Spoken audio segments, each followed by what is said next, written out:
Hello everybody and welcome to the 2019 TX Civil and Logistics Western Australian PGA Championship at the Kalgoorlie Golf Course. I'll tell you more about this golf course in a tick. It is a beauty as we look at some of the pictures of the town centre of a wonderful town in the middle of Western Australia. 15 gold mines right around its outskirts. I reckon they should say 16 because the golf course is an absolute beauty. Have a look at all these magnificent pictures. No rough here at Kalgoorlie, just the red dirt. We're going to hear a little bit more about that in a tick. Look at that snaking fairway, big greens, and an awful lot of bunkers too to catch out some of the better players that we have playing this week. My name's Mark Allen, and with me this week is a man who's commentating right around the world these days. We hear him all over the place. His name's Ewan Porter. He's a two-time winner on the nationwide tour. They call it the Corn Ferry Tour these days. Ewan, nice to see you. Good to be here alongside you, Mark. And you mentioned 15 gold mines in Kalgoorlie. Well, it was 16 years ago that we were paired together, the first two rounds of the Australian Open, and here we are calling the action. Now, we've got a quality field this week. We'll get to that in a tick. The first two rounds, absolutely blistering temperatures. Let's find out what it's going to be like with Brendan Goddard, former AFL player. He's on course for us this week. Brendan, what's happening down there? Yeah, well, g'day guys. Welcome to Kalgoorlie Golf Course. Looking forward to covering the leading groups today. But first of all, with a Mike Larkin weather update. Thursday, Friday for the players, extreme heat, ranging anywhere between 35 and 38 degrees with strong northerly winds. And today, as you can see, lay it up, cooler 21 degrees, covering up the white skin and freckles. Strong southerly winds today. For the leading group, it's going to be quite difficult, committing to numbers, committing to clubs, trying to get into the house leading into Sunday. So today, wind causing havoc for the players. Looking forward to seeing how they deal with it. Back to you guys. Well, thank you, BJ. BJ, of course, for New South Wales, Queensland watchers, I can promise you, was a superstar player, not only with St Kilda, with the Bombers as well at Essendon, and a very handy player. Plays number 7 at the Metropolitan Golf Club in the Melbourne Pennant. Now, Ewan, let's have a look at this second round leaderboard. An amazing mix of players at different stages of their career. What do you make of it? Absolutely wonderful contrast of names there, and would be remiss of me not to begin with our leader by 3 strokes after 36 holes, Western Australia's Jared Felton.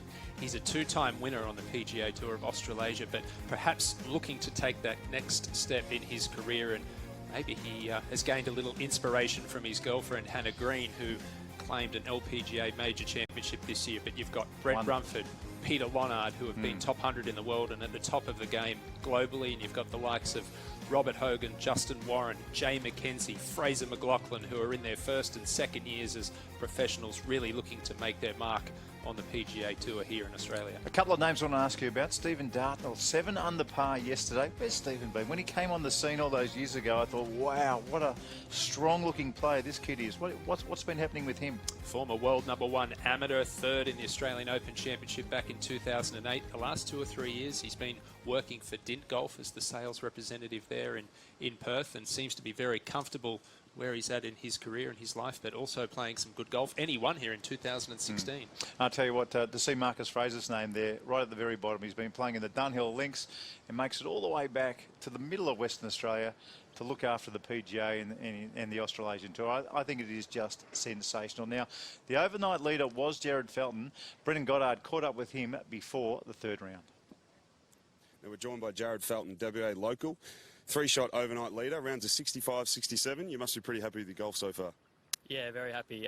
Tough conditions yesterday, and I managed to get around the course with some ease, and yeah, it was good to finish off a nice day. Start of the front 9 yesterday, had a bit of a birdie streak.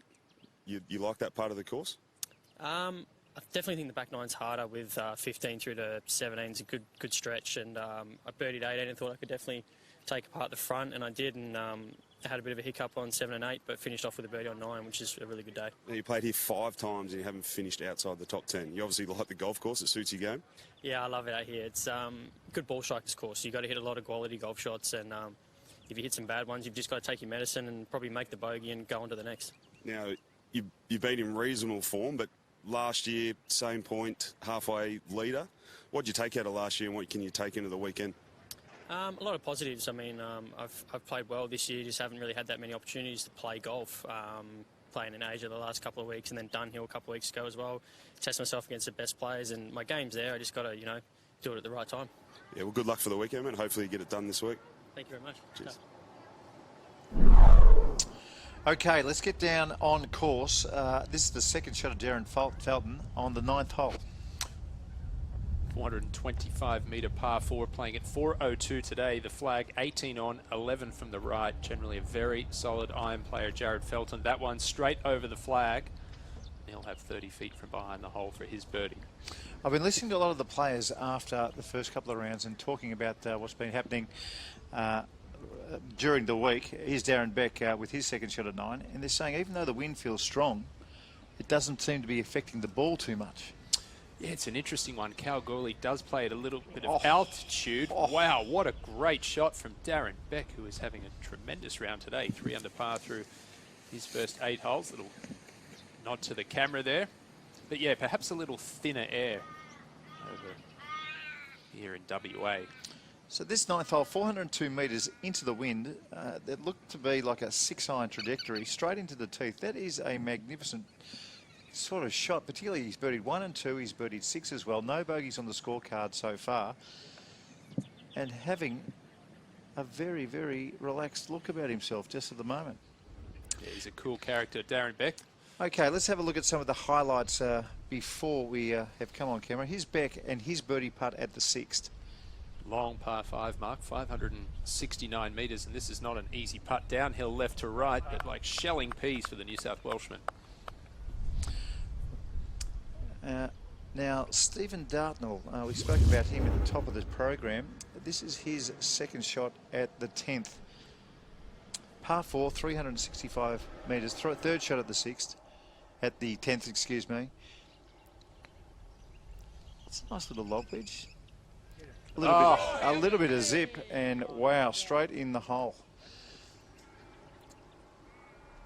The 35-year-old Western Australian showing glimpses of form and highlights of what he used to do. Now this is Jared Felton putting at the 8th hole. Now this is a birdie putt, and he's been making plenty of these the first 2 rounds, and you can see why. Magnificent technique, head doesn't move, perfect pace, shelling peas. You can see the umbrellas have just come out as well. Yeah, certainly, as Brendan Goddard alluded to earlier, 35 to 39 degrees here Thursday and Friday. Today only maxing out at 24 degrees.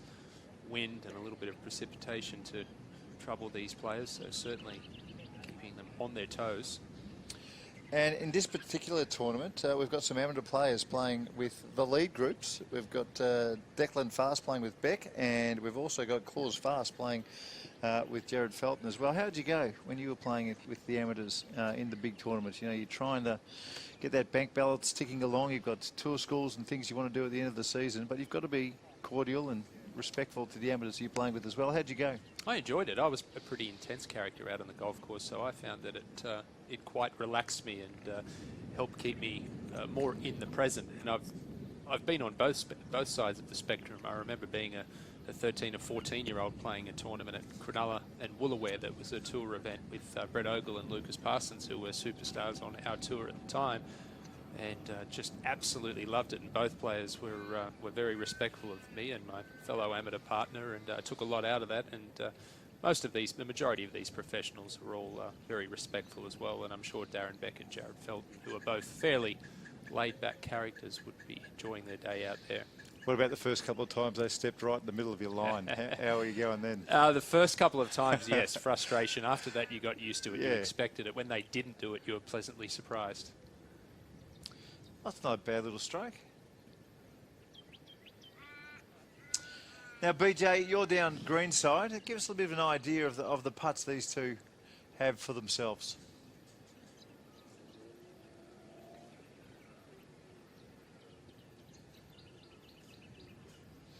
Okie doke, just having a little bit of trouble. We'll get back to BJ.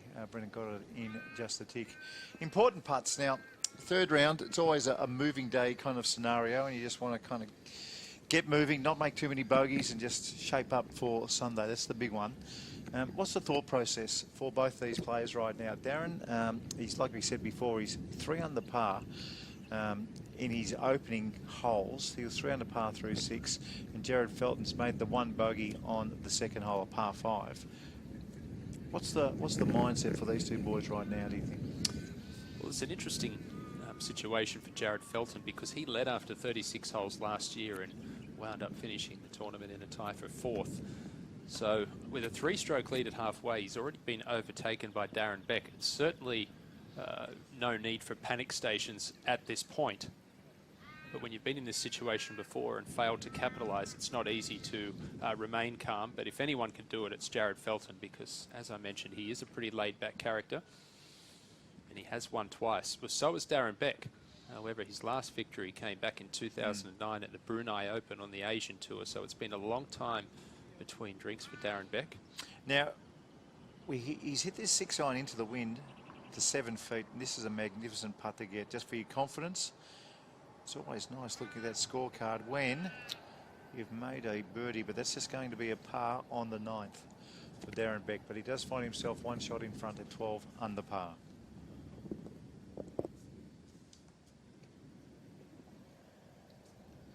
Okay, why don't we have a look at the current leaderboard and see what the situation is. We'll get that up in just a tick. There we go. And today at Kalgoorlie, we do have 3-hole scoring. So there is an officer at the end of the 3rd, the 6th, the 9th, the 12th, and the players give their scores. So with that in mind, we can see that Darren Beck and Jared Felton, they both parred the 9th hole. So what do you see here? Well, in that, just elaborating on that a little further, you will get hole-by-hole updates from both Darren Beck and Jared Felton because our cameras are out following that group. Every other group will be every 3 holes, but you've got proven winners there at the top. I've mentioned a couple of occasions that Beck and Felton have both won twice on our tour. Jordan Zunic, a former winner of the New Zealand Open, a 3-time winner on our tour. Jack Wilson, he won here as a trainee back in 2013, and good to see Jack displaying a little bit of form again. Tough day so far for Justin Warren in his first year as a professional there. And the name below him, Andrew Campbell from New South Wales, 76 in round 1, bounced back with a 65 yesterday. Terrific scoring. I'm always interested to see James Marcazzani as well, an All-American in college golf in the States, a very famous name in Victoria. His father was a wonderful footballer for the Blues, and to see him 2 over par, he'd be disappointed. And Peter Lonard down there, over 50 these days, +3 through 9 holes, so he'd be very disappointed. Do you think Pete's got his eye on which senior tour do you think Peter Lonard's eyeing off at the moment? Do you think it's going to be more of a European sort of situation, or do you think he'll get back and battle away in the US? His first start last year on the Champions Tour actually came at the Senior Open Championship, and he finished inside the top 10. Since then, he's played a couple of times on the Champions Tour in the US, but most of his golf has been out here in Australia and playing a lot of the Legends Tour events here within Australia. So I think certainly the aspirations are to play the Champions Tour in the US, but it's the hardest tour in the world to get onto, as you know. Why don't we go back out on course? I know Stephen Hartnell is all set over his 2nd shot at the 12th hole. 353 metre par 4. And the pin is a green light right in the centre, 19 from the front.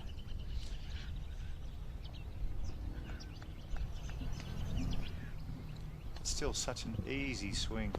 Nothing goes wrong. I would have been staggered if that was offline. That was just a minute ago. And this is Marcazzani, his 2nd shot at the 12th. I'll tell you what, Mark, you've got arguably the 2 fittest players on the tour playing together here. Both of them spend more time in the gym, I think, than out on the golf course. Marcazzani a couple over par today. Big tee shots here for both these players on 12, just 60 metres left to the flag. Well, we have a look at this 12th hole as a flyover, and you'll see for sure that one of the real highlights of this golf course, one of the things you just cannot look away from, is the red earth. The 12th hole, 353 metres. It is a par 4, and you'll see a lot of the snaking fairways that we've got here. Were you a fader around, or were you a bomber straight over the corner back in your day, Ewan? Well, this particular hole here, a little bit of a dogleg ride. I used to enjoy fading it around the corner. If the hole moved the other way, I preferred to bomb it straight over the corner. I think a lot of these players will be taking it straight over the corner of the dogleg like Dartnell and Marcazzani did, leaving just a little flick onto the green. Okay, so Marcazzani, I'd say maybe a 7 out of 10 pitching wedge or a lob wedge. and this is for birdie at the 12th hole. Coming up the hill, should move a little bit to his left. This to get to -5. He thought he had it. Attempt, yeah. He thought he had that. He's had a couple of top 5s on the PGA Tour China this year, Marcus Arney, so he's been a consistent performer. I love his golf swing. It's very, very smooth and rhythmical. Pretty similar players, to be honest, Mark, both Dartnell and Marcus Arney, so I'm sure they'd be enjoying their company out there today. You're right about the physiques. My God. They look like footballers as Dartnell shapes up for his 5-foot birdie putt.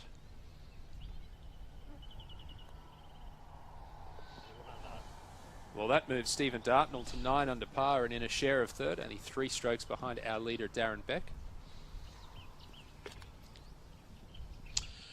Okay, so plenty of golf to play. We've got basically 27 holes left of this tournament, and like we said before, Darren Beck and Jared Felton leading the way. What do you make of a golf course like this, the Kalgoorlie Golf Course? I mean, it's one that kind of excites me, to tell you the truth. I mean, when you see the flyovers, and we're going to see plenty of them, and the red dirt all over the place, it looks like a fun course to play to me. It does. It's aesthetically very pleasing, isn't it? It's a beautiful golf course from above and on the drone flyovers. We've seen desert golf in Arizona and Dubai and the Middle East, but this is really something special. And I'll tell you what, Mark, something that the PGA Tour of Australasia does really well is taking these events to regional towns. The Queensland PGA do it with Toowoomba, the new Gippsland Super 6 up in the Gippsland region at Yallourn Golf Club in a couple of weeks' time, and they really do a fantastic job of promoting the game of golf, and you get to see a lot of these wonderful towns and spectacular golf courses. If you were wondering about what it'd be like to play out of that red dirt that we see, no rough here at the Kalgoorlie Golf Course. Let's have a listen to Brendan Goddard explain what these players, how they're going to find it this week. Now here at Kalgoorlie Golf Club, one of the key features of the golf course and the landscape is this red earth. The red earth actually substitutes as the rough. So there's no rough here at Kalgoorlie Golf Club.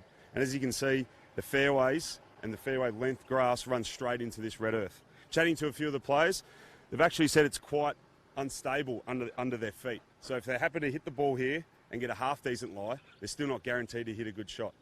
They've made mention they actually prefer on most occasions to be in the fairway bunkers. The fairway bunkers aren't very deep and they actually get a more predictable lie in the bunkers. So if you see the players hitting out of here during the week, don't expect to see too many good shots. Now, Mark, I referenced Arizona before. I lived on the TPC of Scottsdale over there where they have the Phoenix Open every year. And I know that playing those golf courses in Arizona, and they do this in the Middle East as well, and you'd remember the old Gateway Tour, the mini tour there in Arizona. A lot of the players would carry 13 clubs and a rock iron. Now that rock iron could be a 6 iron, it could be an 8 iron, it could be a pitching wedge, but they'd use that specific club to get out of the dirt and out of the desert as to not ruin one of their good clubs. Do you think any of the players would be doing that this week? No, not one. Not taking into consideration at all? No. Mr. Tylus, Mr. Taylor-May, Mr. Callaway, Mr. Pinger get a phone call early next week and they'd be saying, I need a nice shiny new 5 iron if you don't mind. I've got a few scratches on my 5 iron and my pitching wedge. Tell me this, for a player who lived on a golf course with similar conditions, what was the secret? What was the way to play? And Brendan mentioned then that the footing was going to be the hard part about playing the shots. Now, you know, sometimes when you've got a 3 iron and you're trying to belt it, or you've got a 6 iron and you're trying to do a little bit of magic, you know, you've got spikes, soft spikes in golf shoes for a reason. You know, a nice steady foothold is really one of the secrets, and easy to do when you're on the grass. But when you're in a situation, even a fairway trap, when you need to keep the feet reasonably steady, what's the secret? How did you find was the best way to operate? Well, you heard Brendan Goddard make mention that the players would prefer to be in the fairway bunker quite often as opposed to the red dirt. But the general consensus is that it's the same rule of thumb for when it comes to technique in that red dirt. You want to go down the grip just ever so slightly, maybe dig your feet into that dirt just a little bit, and then try and clip the ball first. The most important thing is to keep your head very still when hitting the shot. Okay, let's have a quick look at the 10th hole, the par 4, 365 metres. And this is where the leaders will be hitting off in just a tick. We'll get down to Brendan Goddard in just a tick. A straightaway drive. And you can see the trees do sort of come into play here. as we go down a little bit further, you'll see the green tucked away to the left. And I wouldn't say it's a scary golf hole, but I'd particularly, if you just get that drive into the nice wide bit there where the trees, there'd be a nice little chute that you come out of. And that's exactly where the pin is today, I think, isn't it? Yeah, it is. 11 on and 7 from the right, and statistically this is in the top 5 easiest holes on the golf course, and our leaders have hit their tee shots. Darren Beck and Jared Felton, and our man Brendan Goddard is down there. Yeah, thanks guys. Darren Beck's got 116 metres to the flag. We're actually, as you mentioned, just made our way onto the back 9, and this is a lot more protected than what we just found on the front side, so it'd be actually quite tricky following the wind swirling around. So 116 metres, centre of the fairway. Hey BJ, just looking at the picture here, it looks as though that wind has died off quite a bit. Yeah, I think it has died off a little bit. It is meant to change this afternoon, but as I made mention to, it's a little bit more protected around here with the trees, as you can see, lining the fairways. Pretty good strike. It's just left of the flag. Oh, wonderful shot from Darren Beck. That's 2 top quality iron shots back to back on 9 and 10. I haven't seen much of Beck play, but I love the golf swing straight up. I mean, just the wedges these days, if you're bombing the ball 300, your wedges, it's a shame if you can't hit them close. You've got to take advantage as we go back down to Brendan. What's he got here, BJ? Jared's got 113 metres, so guessing it's about a pitching wedge. The pin's on a little shelf on the front right, so he can find himself spinning this off the front, and he doesn't want to go long here. Again, another good strike. It's too far left to be too close. No, that is a C minus. Might even be a D plus for a pitching wedge like that. No wind to speak of. Beautiful lie. And we were saying before, in this day and age, when the golf ball goes regularly, close to 300 metres, if you are not a good wedge player, then it's going to show up eventually. But look, obviously these players are doing a lot right. But at this stage in the tournament, not to hit a wedge kind of within 10 feet, he'd be reasonably disappointed. Well, we saw 2 or 3 years ago Dustin Johnson really step up his game from a top 5 golfer in the world to a major champion and a dominant #1, and he now has 20 victories on the PGA Tour, and that was really just courtesy of placing an emphasis on everything inside 100 yards. I know a long time ago I went to a college called Texas Tech, and the golf coach there, he was huge on hitting your wedges close, absolutely massive. And his secret was, you don't judge how hard to hit the pitching wedge, you judge how long your backswing should be to fit the shot. And he not only did that for wedges, he did that for chips as well. Putts, the whole lot, bunker shots. So what it did, it gave you a sense of the same acceleration basically all the time. And you know as well as I do, just doing the same thing over and over is very important in golf. And when you're not accelerating the same through every shot, the same tenacity through impact, then you're not doing the same thing over and over.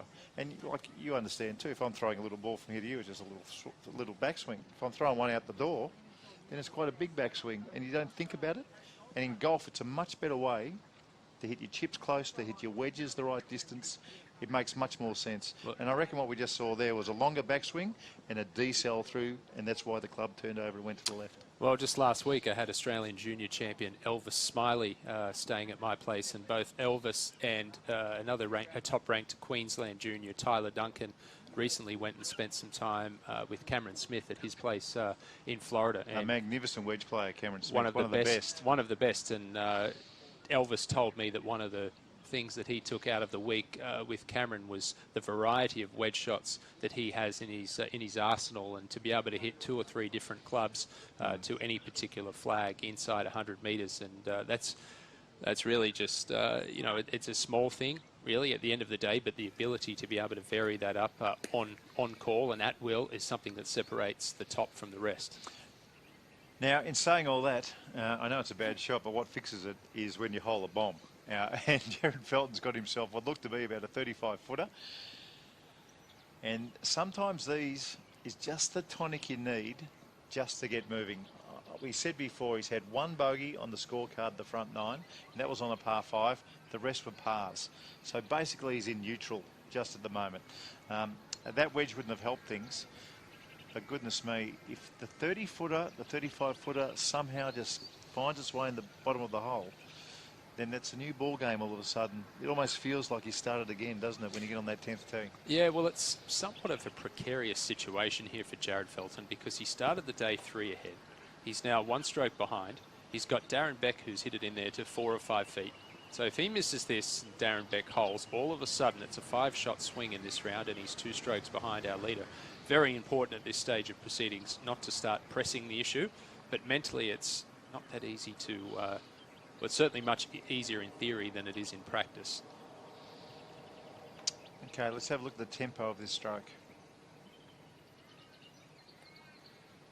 It didn't look too bad. There's a bit of acceleration through the ball, and we've called it. We'll start calling you Nostradamus after that one. We have called it. Can you believe it? I mean, that was a beautiful acceleration through the ball. And there you go. Now, the beautiful part is now, because you don't want to think in front, but the 11th hole, a 518-metre par 5. So now the tournament might just open up for Jared after, you know, a very ordinary front 9. We saw that, just a bogey on the 2nd hole. No.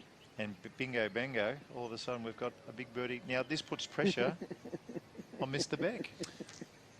Yeah, well, all of a sudden I'm talking about a potential 2-stroke lead for Darren Beck. He's currently tied for the lead. This to retain that 1-stroke advantage. Holes 10, 11 and 12 are statistically the 3 easiest holes, or 3 of the easiest holes on the golf course. So imperative that he pours this one in. And that's 2 opportunities in a row squandered for Beck. So disappointing after such quality iron shots into 9 and 10. Yeah, that's exactly right. I forgot about his iron shot. The 6-iron that he hit to 10, the pitching wedge that he's hit there, to walk away with a couple of pars, particularly after the fella, you know, who's just one back, has hit a shocking shot and hold the bomb on there. That mindset, he's got to get a drive away next. One of the important things in golf, as you know, Mark, is to have a short memory. We've spoken about Jared Felton leading after 36 holes and not getting it done last year.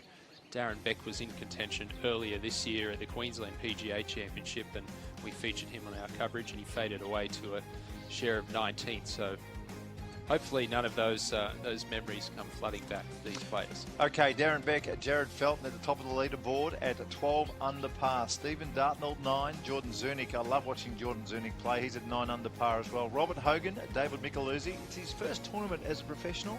It is. We'll keep an eye on him as well. Brett Rumford's there, 4 under par. Michael Sim, where's he been? He's at 5 under par as well. Nice to see his name on the leaderboard. Matt Jager as well, 5 under par. Daniel Fox from Western Australia at -3. And as we go a little bit further down, there's the leading amateur, Laurie Flynn. 54 players made the cut, 4 amateurs, and Laurie Flynn is leading the way there. Peter Lonard, of course, back-to-back Australian Open champion, 3 under par for the tournament. Yeah, Laurie Flynn at 3 under par. He was actually finished tied for 3rd at the previous PGA Tour of Australasia event up in Darwin at the Northern Territory PGA Championship. So a very bright future for the Queenslander.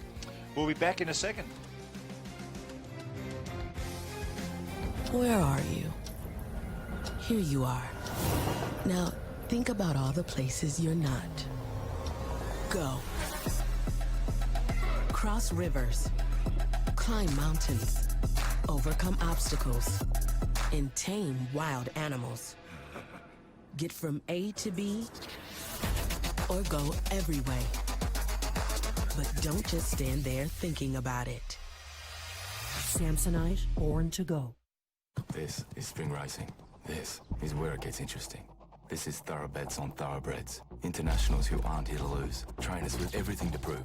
It's reviewing the form, the lead-up races, the form again. It's final scratchings, the final markets, and then your final say. So before the race, before the jump. This spring carnival, you know what to do. Doing business with the resources industry? Make sure you know how technology is shaping the future of Australia's leading mining, oil and gas companies. The Resources Technology Showcase 2019. 2 days of insights from the business leaders transforming their operations. Register today at rtsperth.com. I'm Nev Austin. Hi, I'm Bobby Wallier. Hi, I'm Axel Jung. I'm proud to be a PGA Pro. I'm proud to be a PGA Pro. I'm proud to be a PGA Pro. And I'm Ian Baker Finch, and I'm proud to be a PGA Pro. Every day, PGA professionals around Australia dedicate themselves to the game of golf through more than just their passion for coaching. From ensuring your golf clubs are perfect for your game, to making sure you tee off on time, and managing clubs and facilities for your enjoyment. Their passion is at the heart of Australian golf. Find your nearest PGA Pro at pga.org.au and let their passion for golf inspire yours.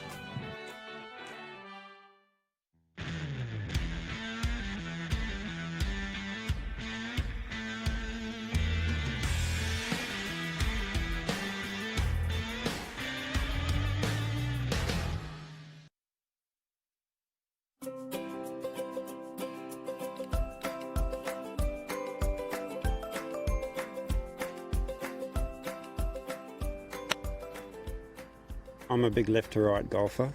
I chase the ball more than Tyler. He's more down the fairway than I am, and I enjoy the red dirt where Tyler enjoys the green grass. It's a beautiful course, and it's accessible to everybody because it's a public course, and especially Kalgoorlie, the kids can play for free, and they just love the game, so why not come out and play?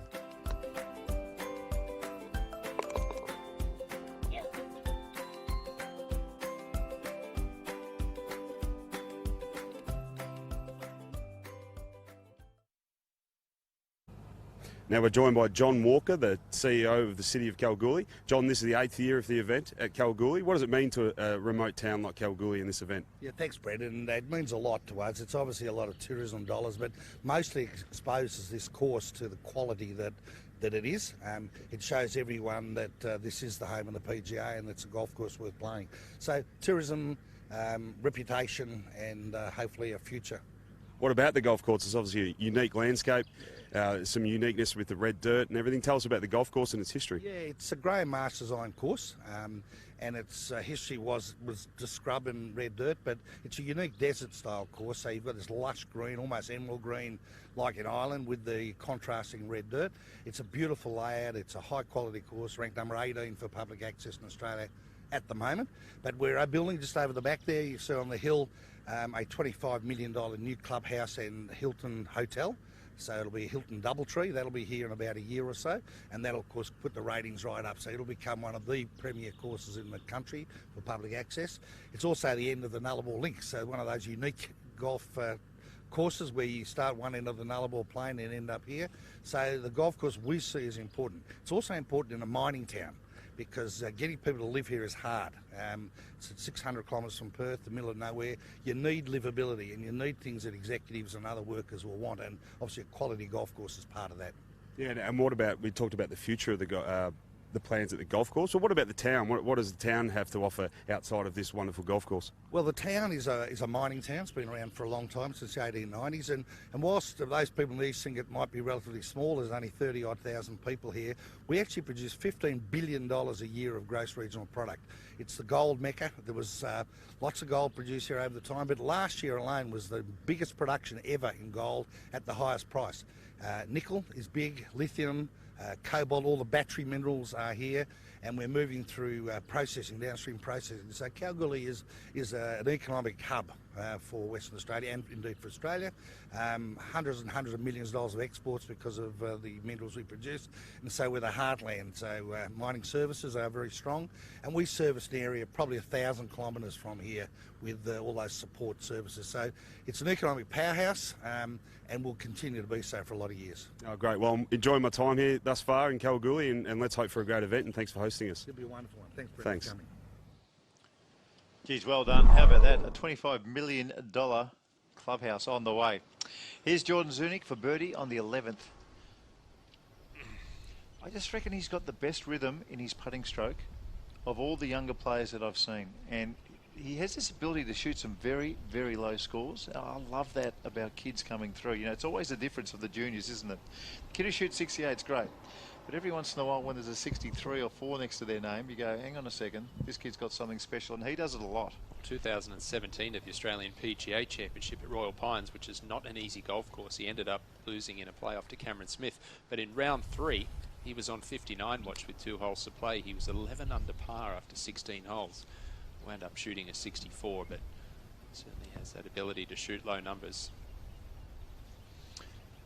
This is young New South Welshman Justin Warren. He's having a tough day today at 4 over par for the round.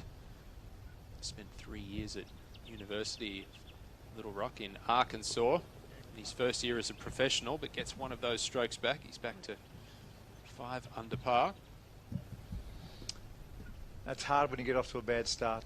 You get up there in the second last group of the day in the 3rd round. He's bogeyed the 1st, the 4th, the 5th, and he did birdie the 6th hole. And it does look like he made a double bogey on 8, so disappointing. Hey, we're playing with amateurs this week, and there does seem to be a lot of talk just at the moment about purification. Now, for those of you who are not sure about the purification, the professional ball is going a long way when it's hit by a professional, and never has the amateur game and the professional game been so far apart. I want to ask you more about it in just a tick. We'll go back on course. Beck hitting his 2nd shot into the 11th. But I do think I'd be if I'm an amateur, I want to use the same ball that the pros use. That's just my view. Yeah, absolutely. I think the gap there has just gotten a little too wide as well, in my opinion, as Darren Beck hits his 2nd into the par 5 11th. Currently tied for the lead at 12 under par. Well, he's left that in a pretty good position, just short of the green there. Brendan Goddard's down greenside. Brendan, what sort of a chip has he got? Yeah, he's actually somewhat short-sided himself, so I think he's just missed that bunker, but from the angle he's got, it's all the way downhill to that flag, so the preferred spot to miss it here is just short left, which we just saw Justin Warren make an incredible up and down out of the red dirt. So Jared Felton found the fairway as well, so I'm assuming he's going to be going for it here on this shorter par 5.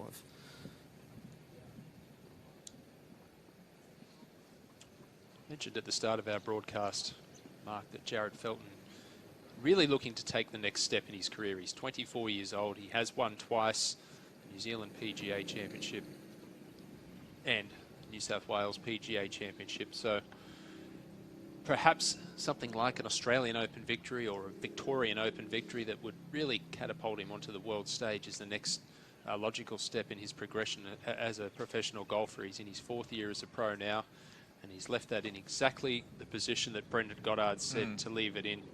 A 2nd shot here at 11.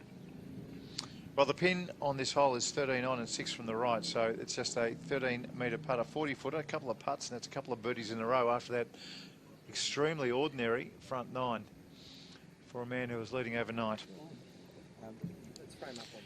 Let's get down to the 12th hole and have our first look at Peter Lonard. It's just a tidy up for par. Wow. What a thrill for the young man in the background getting to play with Peter Lonard. Not just that young man, but Robert Hogan, the professional, who's going along very well at 8 under par, playing alongside Peter Lonard.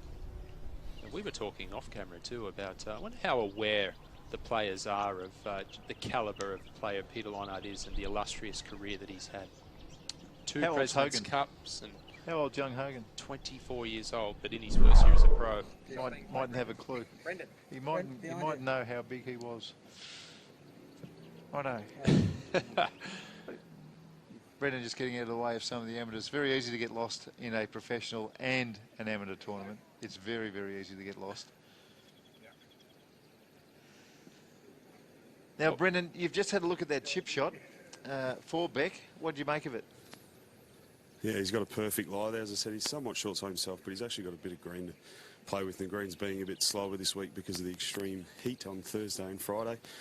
So it's a relatively straightforward chip for a professional. As you guys mentioned, that Jared's left it in a perfect position. He'll actually probably putt that. So slightly downhill, but a bit of right to left and should straighten out at the end. So perfect lead for Jared, and Darren shouldn't have any problems putting it within 6 feet for a birdie opportunity.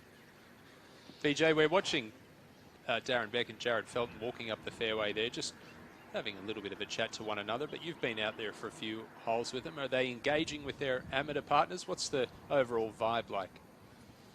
Yeah, no, they are. They've been very engaging, not only with amateur partners, but even you can see there's somewhat of a small crowd now following them, and there's a bit of a hold-up on the front 9 on the par 3, 8th hole for everyone, and they were engaging with everyone around them, myself, so they're pretty good mood, and they're very gracious. They're talking to one another when they hit a good shot, and a few shots early too when it was windy on the backside. Some really difficult shots that they played and pulled off, but they were congratulating each other. So they've been pretty engaging with everyone this afternoon. We just saw Darren Beck get the laser out.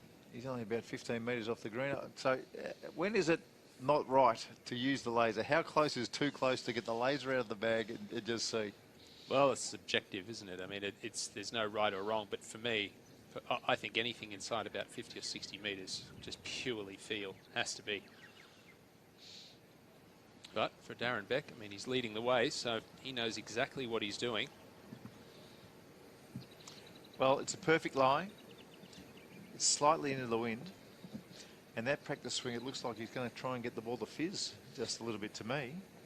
Well, watch his technique here. One of the things that I really emphasise when telling people how to improve their pitching or chipping is you follow through. Your belly button should be facing the target. Really rotate hard with the upper body through it. Let's see if you can do that here. Beautifully done. Oh, you see how well he nipped that. That's a pretty good shot considering that green is going away from him. Now, it was always going to stop quickly into the wind and with that perfect lie. Nice technique, though. Yeah, he's got a wonderful rhythm, but also wonderful plane with his golf swing. Darren Beck, I played a lot of my amateur golf with him when he was based out at Castle Hill. And always been a very, very solid player. I reckon the mindset there, though, we saw the ripped 6-iron close on the 9th. He's missed another short one on 10. He would have loved that just at kick-in distance. He would have absolutely loved it at kick-in distance just to avoid that third birdie opportunity in a row missed. It'll be in the back of his mind, but good players, they get the job done. Here's young Hogan on the 13th. Well, it's about time we saw another Hogan on the leaderboard, Mark. It's been many, many years. I'll tell you what, he's got that flat backswing like Mr. Hogan as well. 192-metre par 3. That was straight over the flag. Perhaps a little bit of adrenaline. Yeah. That's going to be a difficult up and down from over the back of the green there at 13. Coming downwind. Peter Lonard reached top 20 in the world back in the early 2000s. Winner on the PGA Tour. He's won the Grand Slam of tournaments here in Australia. Multiple winner of the Australian Open Championship, PGA Championship, the Australian Masters, which unfortunately isn't on anymore. And look how firm that green is coming downwind. That's where you need the old Titleist Tour bladder, Mark. I'm not sure the old Titleist Tour bladder would have helped there. That was rock hard downwind. And like he would have been posing when that shot was in the air. And he's got an incredibly tough up and down. He's into the wind. Let's get back to the 11th hole. We've got Jared Felton. He's made a birdie at 10. And he'd love just to get this one nice and close. A couple of birdies after that one lone bogey on the front 9 would get his round pointed in the right direction again. Out of neutral.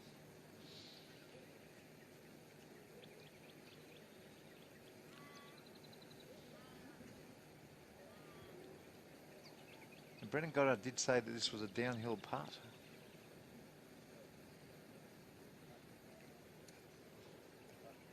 Well, a pretty good effort from where he was. It's not a gimme, but he won't be too displeased at all on that. Back-to-back birdies to get to minus 13. Just looking at the leaderboard here, Mark, these players just starting to separate themselves a little bit from the pack. So Felton and Beck with very realistic birdie opportunities there to get it to minus 13, and Dartnell and Zunic in a share of third at 9 under par. Just a little bit of breathing space. Well, the hot players on course today are Darren Beck. He's at 3 under par at the moment. Stephen Dartnell is at 3 under par. We've got Micheluzzi's at 2 under par. But that's about it. So conditions very different to what we've seen. Benjamin Stowe's at 3 under par. Josh Younger is at 3 under par as well. But apart from that, no one really is destroying the golf course today. BJ, a completely different wind, isn't it? Yeah, it is, and it's actually died off down here. So I did make mention that you can't feel it because of the tree line fairways on the back 9, but it's actually definitely died off and as you can probably see on the footage, that the sun's out now, so I'll be taking off those 3 layers and getting the freckles out. All right, can Darren Beck take advantage here at 11? Come on. Righto. So 3 birdies on the front 9, but real birdie chances at 9, 10 and 11, all missed. Frustrating. Yeah, it's one of those situations you really got to remind yourself that you're still 3 under par for the round. You've got the equal best round going for the day. Up there, tied for the lead. Now, Stephen Dartnell, this one's for par. And he has dropped it. Continues the momentum on his round. Great to see Darts playing well. He actually retired at the end of 2015 and won this title back in 2016. So perhaps the part-time golfer is agreeing with him. As Jared Felton makes consecutive birdies, 10 and now the 11th. So he's back in the outright lead at 13 under par. Now it's just a totally different ball game. I mean, that's 15 minutes worth of golf from that horrible wedge that we saw in, and now all of a sudden everything's changed. Everything's changed in the tournament. Now this is Peter Lonard, and this is at the 13th hole, the par 3, 192 metres. Peter Lonard ripped a 4-iron. It landed in the right spot, I would have thought, and has kicked all the way through to this lie. I might just quieten down and see if we can hear what's happening.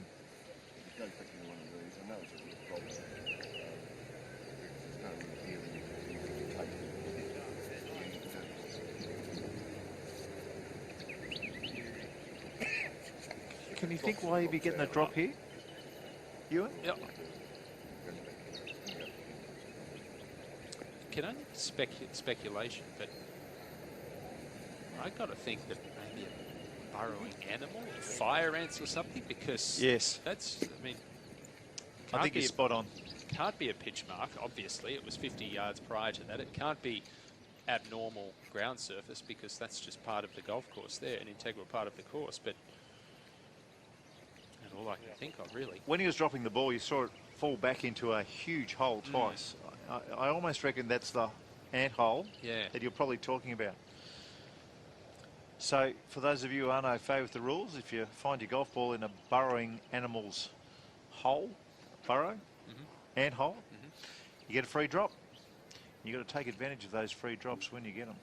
You get enough bad breaks in golf, you might as well take the good ones when you get them. Use the rules to your advantage. Now, he's got a couple of different options here with this shot. You can see he's got the sand wedge out, but I'm not sure he'll be trying to throw it all the way up there. He might just put this back in his stance a little bit and try and one-hop it up there, although that looks to be sitting absolutely perfectly, so maybe he will try and throw it up there and create a little bit of spin. I could see the ants. It's definitely an ant hole. You've got good eyes, you know.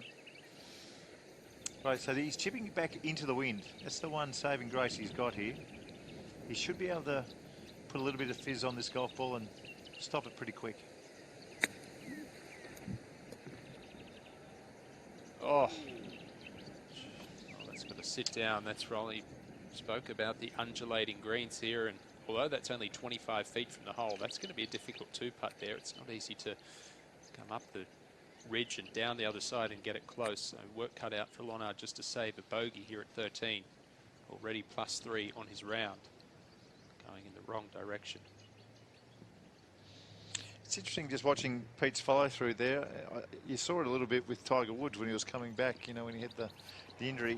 He was up and out of his shot so quickly. It seems that the older you get, the more likely you are to come up and out of the shot. You know, Peter Senior made $1 billion doing it his whole career, but most players, the spine angle stays in the same position for a long time, but Pete's did tend to come up. I wonder if he's having any issues for me with his back. Or for me, you know, aside from back, it tells me that you're a little bit more results orientated than process orientated as well. You're worried about where the ball's going to wind up as opposed to just sticking with the shot. Saw Robert Hogan, his playing partner, hit his bunker shot 30 feet past the hole there, so both of these players got their work cut out for a 3. Gets this within 2 feet. He's done pretty well, Mark. Look, the way he's played that shot, there seemed to be almost anger in the back of his mind. We've been there before. It's easy to tell when you've felt the same sort of stuff. And now he's got a 7-foot putt that he has to make, otherwise it's double bogey time. And this is what you'd expect. You know, he's a young fella trying to make every goal a winner. Taking his time, he's hit the ball down, he's marking, he's aligning, he's going through his routine. Well, Robert Hogan, he's been a pro for 2 years. This is the 4th cut he's made out of 13 starts. His best was a share of 39th at last year's Victorian PGA Championship, and it was his birthday on Wednesday, so been a good birthday present so far. The way he's played this week is to remain at 8 under par. Both players got their work cut out for a bogey. Jared Felton spoke at the beginning about the difficult stretch between 15 and 17, but I can tell you that you can add 13 and 14 to the equation, because we're seeing here just how difficult 13 is, and number 14 at 452 metres as a par 4. That's no pushover either, so you've really got to try and take advantage on holes 10, 11 and 12 before you hit that difficult stretch at 13 through 17. Now, in this format, this is where professional golf gets a little bit difficult. They've both got reasonable length putts for bogeys, and we've got to kind of watch the action taking place here with the amateur golfers. Now, you always wish them well, but when you've got a 7-footer to save a double bogey, just watching this take place in front of you, it doesn't help. Yeah, and it would be uncomfortable for the amateurs too. I mean, I know they'd be absolutely loving being out there with a legend like Peter Lonard, but you put the shoe on the other foot and we step into their workplace. It's, you know, it's a thrill, but at the same time, when things start to go a little awry, you want to be out of their way as quickly as possible. Lonard certainly would have had a good look at this ball as it went past the hole, what it's going to do. Tell him that it should move just a hair from his right to left. See, he's got a Lakes Golf Club shirt on there, Mark. He based out at the Lakes Club. He's been a member there for 15 to 20 years now.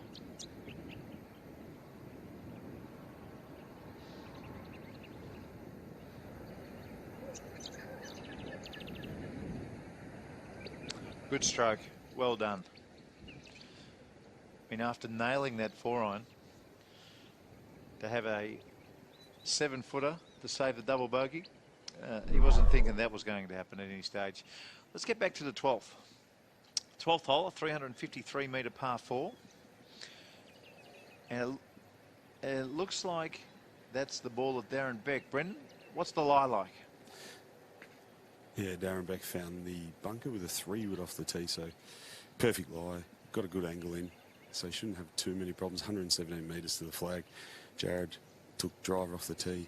I think you can just see him just to the left, so he's in a perfect position, open up the angle to the green.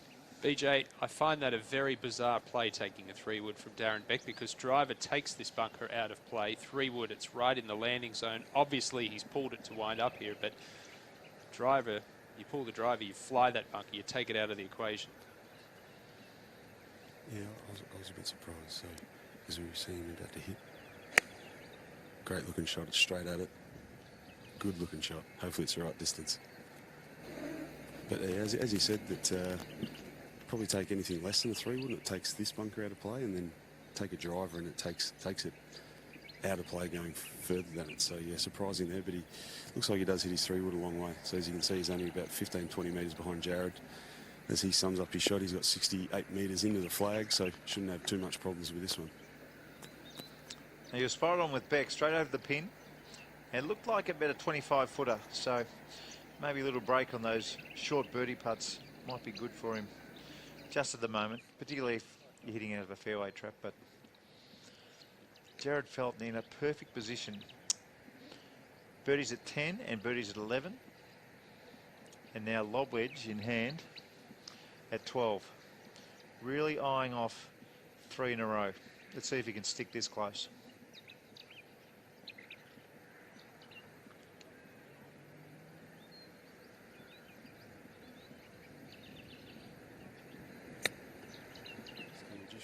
flag,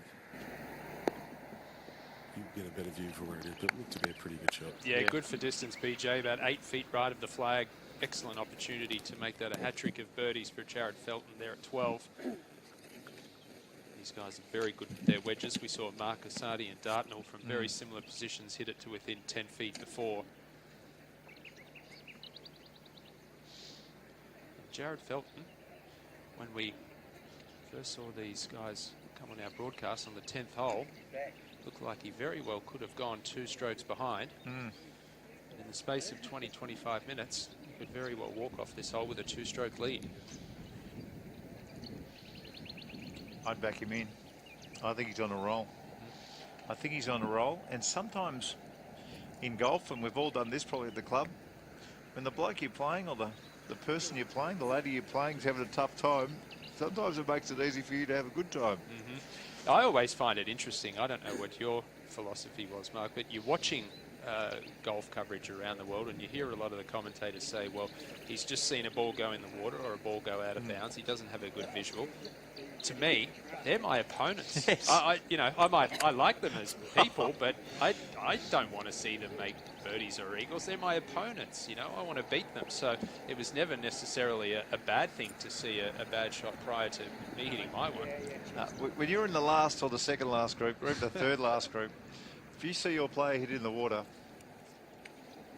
you're reasonably happy. I mean that the nicest possible way. Yeah, your opposition.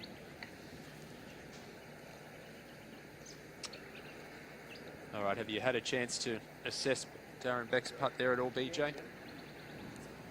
Yeah, as he said, he's probably got just over 20 feet, but he's actually got a little ridge to his right that he's got to come up and over, which will add a bit of speed to probably the last 8 feet of his putt. So, as you mentioned, Jared Felton's probably at about 8 feet, and his putt should just go a little bit right to left.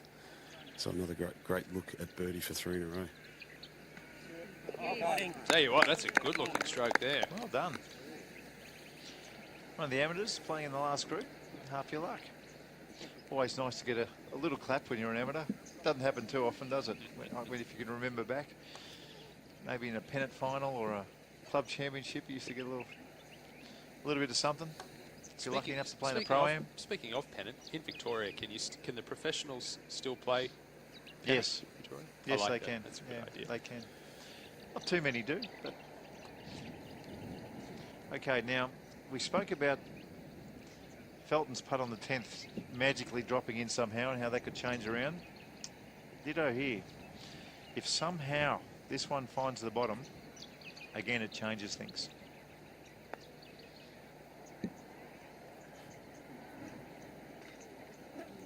Slow down. Not too bad, but still just a little bit of meat on the bone. Yes. For a par. I know there's a commentator's curse, but Felton he's got to pour this straight in. I can feel it in my bones. Before Felton putts, the amateur Klaus Fast putting with the glove on. Oh, I don't see that too often. I remember Ian Baker Finch Ian winning at Baker Birkdale Finch. in '91. Yeah. Daly. Don Daly. VJ Singh. Yes. Come on, give me another one. Give us 4. Well, old school, there were plenty, but I'm trying to think sort of modern era. Jack Nicklaus. Jack Nicklaus, of course, 86. Yeah. There's a Finnish player who's won twice on the European Tour, Mikko Korhonen. He putts with his glove on, but you don't see it too often these days. I've seen a couple of players wearing 2 gloves when they hit 9s on the Corn Ferry Tour at the moment. I remember there was Tommy Gainey, Tommy Two Gloves Gainey. I played a bit of golf with him over in the US, and so did I. He was long time ago. Yeah, Tommy Gainey's a good fella. He renowned for playing with his 2 gloves. All right, now this to open up a 2-shot lead for Jared Felton.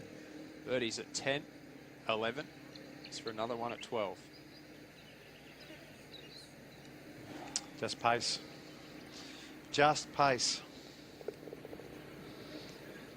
BJ, you would have had a good look at that putt. A little bit more pace would have held its line, do you think? Yeah, probably definitely is. It actually did more than I thought. So right to left, as we see Darren just come in and knock in this little 3-footer. But it's funny you made mention of Jared's if he had held that putt, it just felt like the momentum out here was well in his favour, with Darren playing such a good front nine and Jared arguably grinding his way through that front now got the momentum. It's clearly in his corner.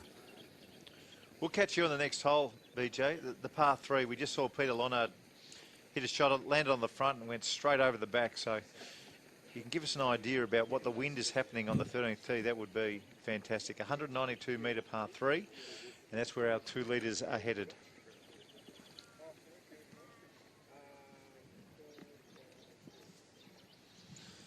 Well, why don't we take a look at the par 3 13th? We've already seen Peter Lonard and Robert Hogan have their troubles here. It's 192 metre par 3, and as are most holes here at the Kalgoorlie Golf Course, very aesthetically pleasing, beautiful to the eye. Great shot there from the drone above. The flag today is tucked just over that bunker there, and with the breeze coming straight downwind and the greens being rock hard, very, very difficult to hold the ball on the putting surface. Okay, and we can see that you don't want to go over the back where Peter Lonard was. That's a very difficult place to be, and he landed the ball, it seemed to me, in the perfect spot as well. So you never know these sorts of things. It's easy to see when we do what we do. But the players themselves, I mean, we need a beautifully hit an iron here to get any kind of grab on the green. Well, the difficult thing is when most of these players hit shots on the range, most of the time they're just hitting normal shots. Sometimes they'll try and hit a fade, sometimes they'll try and hit a draw or knock it down. The one thing that you don't practice is hitting irons off a tee and then trying to hit a moon ball straight up in the air off a tee. That's exactly what's needed here at 13. I never practiced hitting off a tee with my irons in my life. Okay, let's go to the Warren Groove. Okay, so this is a little hold up. So our lead group at the back, and here is Warren, who's made a birdie, but not having the best day out there. Can you see that leaderboard, Ewan? Well, we've got him here coming off a trio of birdies at 10, 11 and 12. He's currently at 7 under par, so he was 4 over par for his round through 8 holes. A great comeback for last year's Canadian Amateur semi-finalist. Geez, you're not bad. You're not bad. He hails from Picton, just southwest of Sydney. Justin Warren. So a 3, a 4 and a 3, they're all birdies, and another 3 there at the 13th hole. Yeah, good to see him bounce back. Justin Warren, been a difficult year this year on PGA Tour of Australasia. He's only made a couple of cuts coming in here. This week certainly looking to turn things around with a big finish. Currently in a share of 5th. Oh, well, what he's doing is massive. For him to get that start and then get back to even par for the round in the second last group of the day. Oh, and there is a wonderful. Again, Jordan Zernick, I reckon he holds more feet of putts than anybody else in Australia. He's had a difficult year this year, Jordan Zernick. He's played 13 tournaments, predominantly on the Challenge Tour in Europe, but aside from a 10th place finish in Spain, he hasn't finished inside the top 30. He's a much, much better golfer than that, and he's certainly proven that in the past with 3 victories and a runner-up in the Australian PGA. Okay, let's get back to Brendan Goddard. He's on the tee at the 13th hole. Where's the wind coming from, BJ? Well, there's actually little to no wind at the minute as we wait for the green to be cleared. Jared's got the honour, but if anything, it's coming off the left slightly. So, again, we're a little bit covered by the trees near the tee, so... Now, BJ, the flag is tucked just over the bunker to the left-hand side there. We saw Peter Lonard and Robert Hogan. Their balls landed on the putting surface and just rocketed straight over the back of the green. And we've just seen Justin Warren and Jordan Zernick putt from short right of the hole. These players, visually, is that where they're looking, just short right of the flag? Yeah, short right. Most of the green's on the right-hand side, so worst place to miss it is long left. Anywhere left's not good, but short right's your best miss.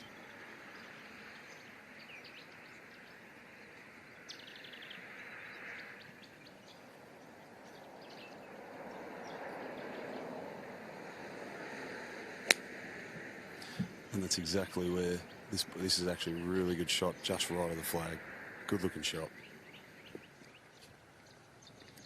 Well, certainly was a nice looking shot, but he too somewhat of a victim of the firm green there at 13, but outside chance of a birdie. And I think if you can find the green here and you're on the right tier, you've had a win. You've had a win, particularly when your name's at the top of the leaderboard. It strikes me as a difficult hole. You only need one bounce or a gust of wind away from finding yourself in a little bit of trouble. Penalodon style.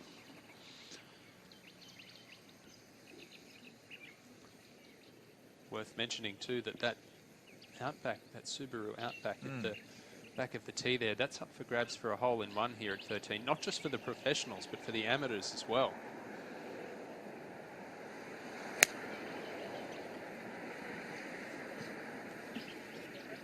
I reckon he's happy with it. It's come up just short, fellas, in the bunker. Short left. Ooh, that is going to be a very tricky up and down for Darren Beck. Yeah. You hit the 7, right? Yeah. I would have done the exact same thing. Yeah. Oh, BJ Sound there with Darren Beck. Yeah, thanks, fellas. I've got Darren Beck. Flawless front nine as such, 3 under, going pretty comfortable. Yeah, going pretty comfortable. Been playing well, been hitting the ball well, so giving myself so many chances that just the front nine was good, rolled in a couple of nice putts to keep me going, but yeah, just unfortunately just sort of under-borrowing a little bit this 9, but keep going the way I'm going. The breeze is a little bit tricky at the moment, as you can see, like it's just, yeah, it's hard to pick the right clubs, so. Yeah, well, good luck, mate, getting in the house, but you're playing well. Okay, thank you. Well done, BJ. He's a relaxed character. Yeah, a relaxed character. We expected that. I mean, it's interesting to hear him say, actually, Darren Beck, that, those chances had a little bit of a degree of angst in the back of his mind, but, still the start that he had with the early birdies, he's still feeling like he's playing well. Yeah, he's got to be careful here not to compound any mental errors, because he's playing a fantastic round of golf at 3 under par in the final group in tough conditions on a difficult golf course. In fact, he's got the equal best round of the day going. Mentally, he can't let those putts get to him now. He's hit his tee shot into the bunker here and short-sighted himself. If he gets it up and down, that's going to be a big plus for him coming into the difficult stretch of holes coming in these last 5 holes. How'd you go with the red bunker sand? We've always seen, you see the white stuff and the sandbelt sand and the stuff that we see in Sydney and Queensland, but this is a little bit different. The red sand, that we saw in Adelaide when we were playing, and certainly the golf courses in Western Australia, how'd you go out of it? Well, it's a good point. I actually find it much easier for fairway bunker shots because it's a firmer base and it's much easier to clip the ball off the top of the sand. Around the greens, it's actually a little bit tougher because you've got to get much steeper on the ball with your action, and you've got to have a very minimal bounce on the club. So if you've got any sort of wide or shallow action, it's very easy to thin the ball. Now, this is one of the great things that is happening this week. The PGA have organised, and within, with Golf Australia as well, 10 juniors.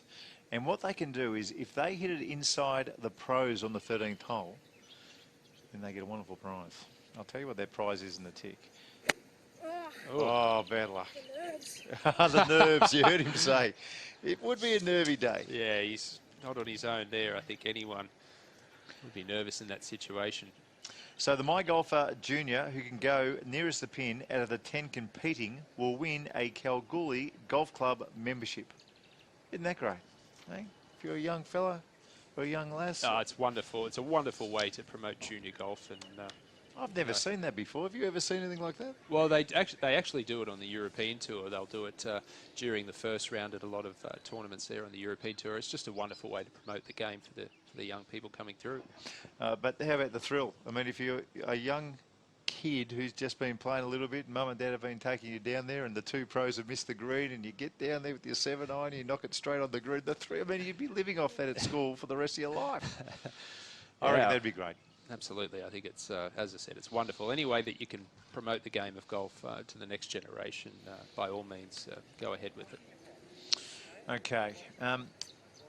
You mentioned fairway traps before, and the red sand was easy to play out of. Were you a bounce changer? Most people have bought a sand iron recently. You've got the option between low bounce and high bounce. The red sand, did you change up?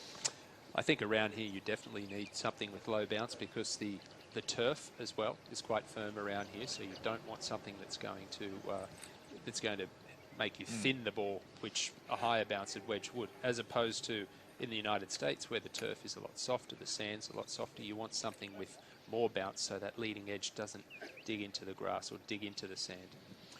BJ, is that tee going to come into play for this bunker shot? I think so. It's probably about 8 feet short of the flag, so he has to get it up onto that shelf,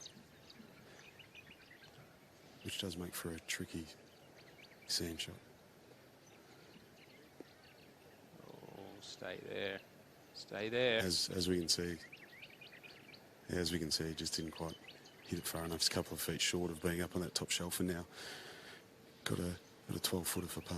Well, at least he's putting uphill. The problem was the further left he went with that bunker shot, the more it was actually going to propel to the right. So anything within a 6 or 8 feet there would have been a miraculous effort.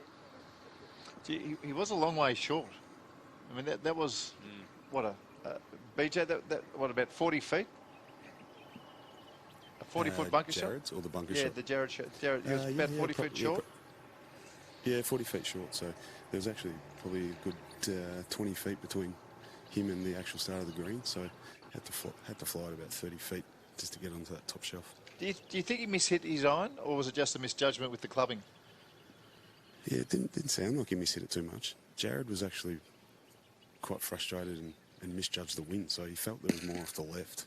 And then, as you see by his result, he's probably hit that about 30 feet past the pin. So I think Darren actually took in consideration Darren took into consideration Jared's shot and changed his club, so he came up just short. So as Darren alluded to in our interview, that the wind's not as strong as before, but it's still kind of gustery, and so therefore it's hard to pick a club. I can just give our viewers a little bit of a score update here. Stephen Dartnell has just birdied holes 13 and 15, and he has rocketed up to 11 under par. And if Darren Beck doesn't convert his par putt, Beck and Dartnell will be in a share of second at 11 under, and Jared Felton here at 13 under par. You can just consolidate a two-putt here, potentially open up a two-shot lead. I know you've been looking at the leaderboard. I've been watching Jared Felton, and the body language is so different from when we first started today. The shoulders are back. He's made a couple of birdies. His playing partner's in trouble. And he's got a birdie putt at 13. Oh, good speed. That is perfect. So you'd think in this situation with Darren Beck down the tier, in trouble, and if he doesn't make this difficult putt, that's another one. It's another shot that he's picked up in a kind of area where he hasn't been as good from tee to green. Well, on the flip side, Darren Beck coming off 3 golden opportunities squandered for birdies at 9, 10 and 11. If he can hold this for a par, that would be a heck of an up and down going into a difficult stretch of holes. Give him a little bit of a boost. What are they giggling at there, BJ? We didn't catch it on the camera. Yeah, one of the amateurs just used Jared Felton's ball marker as a bit of a rebound that nearly went back into the hole. So you can see that kind of reflects Jared's mood. He's happy to laugh about it, and he's in the moment. He's not thinking about anything else other than his amateur shot then. So he's in a pretty good headspace, as you mentioned. I just spoke about Jared Felton's body language. What about Darren Beck's? How's his body language looking just at the moment, BJ? Yeah, it's okay, but as you mentioned, if he's not able to hold this putt, and I hate to look too far ahead, that those 3 or 4 stretches of hole where he had golden opportunities with a putter inside 10, 12 feet, he might rue because of the hard stretch that's coming up, in particular through 14, through 17. It's a pretty tough stretch, so Jared's definitely got the momentum, but again, if he holds this putt just to keep his round going, it's a pretty big confidence booster.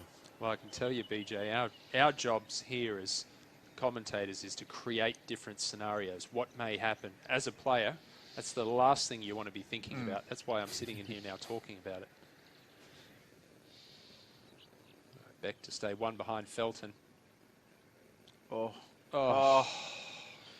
Gosh, that was a lovely roll. Nothing wrong with that putt at all. But it's a drop shot. Jared Felton at 13 under par now has a 2-stroke lead over Dartnell and Beck. Gee, we didn't. I mean, after 9 holes, Jared Felton, he would have never thought after 9 holes that 3 holes, 4 holes down the track, he'd be two in front of everybody. And again, it's one of those scenarios for Darren Beck. You've just got to remind yourself you're 2 under par for the round. At the start of the week, if you'd have said, I'm in the final group coming in a share of second, just 2 strokes behind the lead, you would have grabbed it with both hands and run. Well, their next hole's the 14th, and it is the 452-metre par 4, the toughest golf call on the golf course. And here is Jordan Zunick with his second shot. Coming off that beautiful birdie at difficult par 3, 13th. Just a 7-iron in hand here. Flag 7 on and 4 from the left. And a very solid shot for Zunick. Anything on the putting surface here for 2. A job well done. He's got a chance for back-to-back birdies. Well, if this is Justin Warren's tee shot, he's longer than Dustin Johnson. He's only got a wedge in hand. 452 metres. I know these guys hit it a country mile off the tee now. But, well, he's missed the green, but he's not that far away from the flag. He'll have a putt straight up the hill. Well, let's have a look at this 14th hole. Like I said, the longest par 4 on the golf course, 452 metres long. Today the pin's 7 from the front, 4 from the left. We've seen that. It's a tight pin placement. Again, a snaking fairway. You'd think a lot of these players would probably drift the ball around to the right with a left or righter. And not too many trees where the bombers will land their shots. So they could probably open the shoulders here. Only one bunker close. You can see the dip at the left of the green. But if you can open the shoulders up and let one fly, not really too difficult. Not that the yardage says 452 metres. Okay, here's Warren. He's off the green, but this is a birdie putt. I think we need to get confirmation that this is his birdie putt, because he had absolutely nothing into this green at 452 metres. He can't have had more than 120, 130 coming in. Tell you what, one thing that I noticed from that flyover of this hole, from about 120 metres out to the green, there were no trees either side. So Nothing. Playing that second shot, it's going to be a lot more exposed to the breeze and difficult to judge the distance. But both of these players did a pretty good job of that. Jordan Zunick from the Wollongong area just south of Sydney. He's coached by one of my former amateur teammates, Warwick Jews, now the head teaching professional out at New South Wales Golf Club.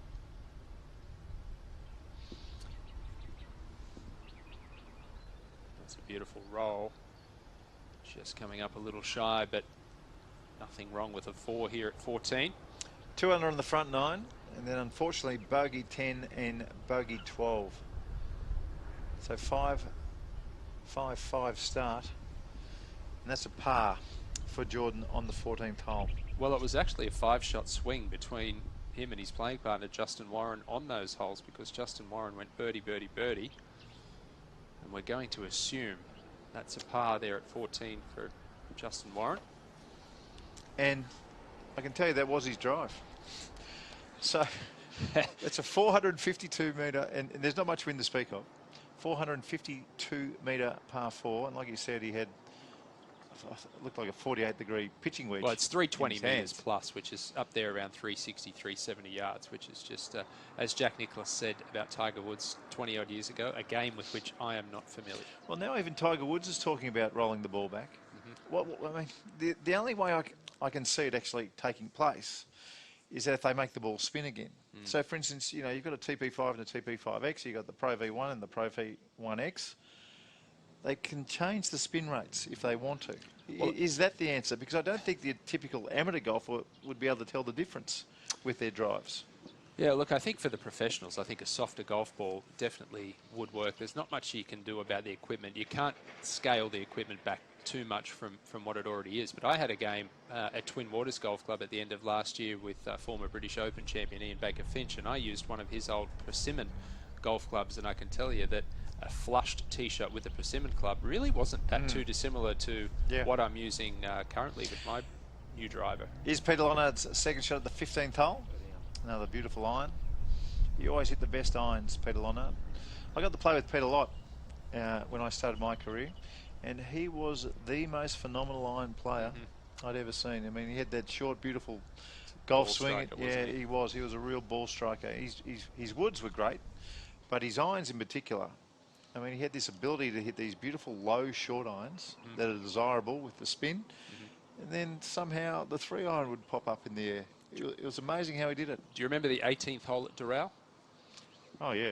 One of the most difficult par 4s with the water all Tough the way drive. along the left, and in a WGC championship there, pin was back left right near the water, and he started it out over the water, faded it back to about 3 or 4 feet, and it just left Johnny Miller and Gary Koch and Roger Maltby flabbergasted that he could do that. It was a shot that you really have to have the utmost belief in your golf swing to be able to pull it off. Well, let's get to Brendan Goddard at the 14th hole. Thanks, guys. Darren Beck's got 116, just finding the edge of the fairway, as you can see behind me. 116, probably playing a 2-club win, so probably played about 180 metres. Jared Felton further up, 20 metres in front, got 141. So both, as you guys mentioned, pin front left, so both should just centre of the green. Take the left side of the short miss left, out of play. Okay, he knows his stuff, Brendan Goddard, clearly. A tough pin, and you know, when you've got anything more than 150 yards or 150 metres, I think you're safe siding most of the time as a professional golfer, and wanting to pour that 20-footer in. Makes golf easy when you're doing that.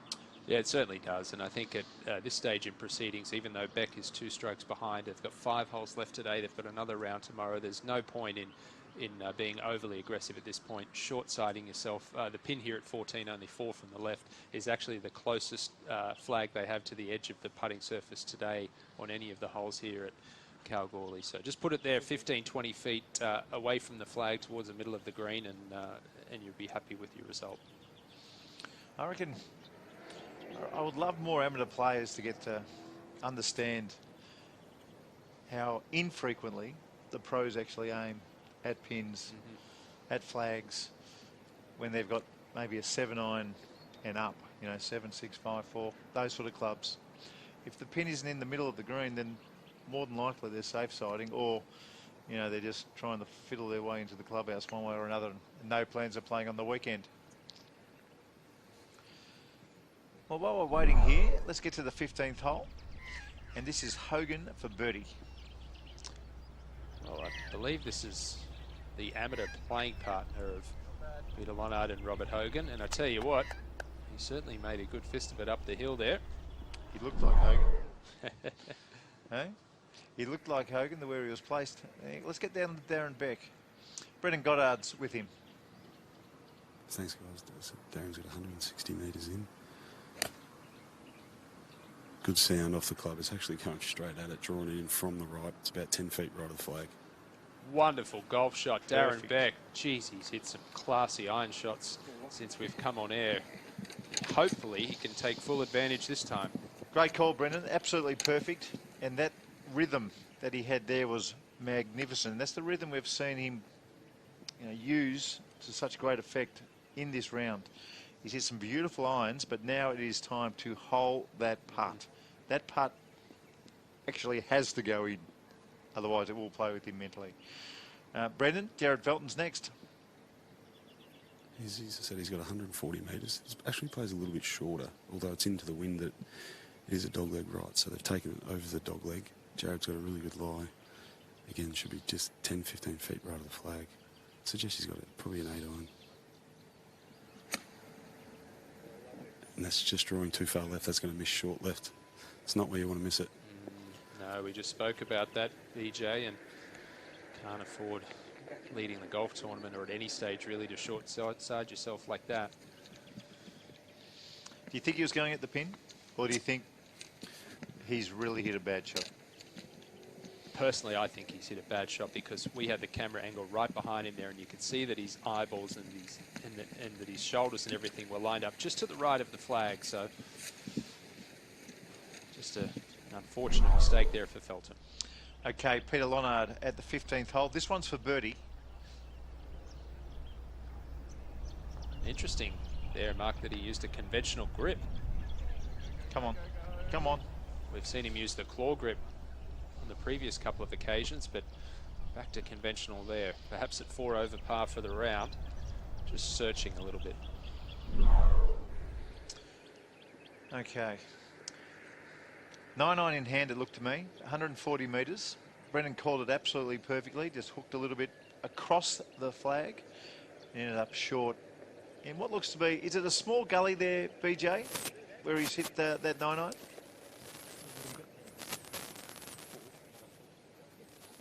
Well, it looks to be, that's for sure.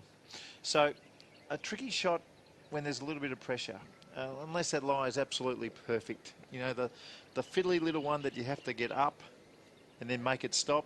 Unless it's a perfect lie, I always felt like they were the most difficult chips to hit. We'll get the lie report with Brendan Goddard when we can. BJ, are you close to Jared's ball? Have you got me, guys? Yeah, we've got you. Yeah, Jared's not in a good spot, so as you mentioned, short left. It's actually probably about a 6 to 7 foot rise to the green, to the pin where he is. So Darren Beck's shot, unbelievable. It's actually a lot better than we thought. It's probably, he's only got about 5 feet for birdie, so definitely this could be a little momentum swinger. Well, BJ, it looks like the sort of shot where he's got multiple options, but we can see here he's pulled out the lob wedge and he's, judging by that rehearsal swing, he's going to try and fly it all the way up there, which is fraught with danger if he comes up a little bit short. Well, that's one of the positives and good things about all the features of this golf course. There's a lot of short grass around the greens. Yep. Well, so it gives you options. Putter's coming out now, which I think is the smarter play. As they say, a bad putt's going to end up a lot closer than a bad chip. Just have a look at the step up there. You can't really see that on the television. I mean, that's the undulation, Brendan. It's quite severe.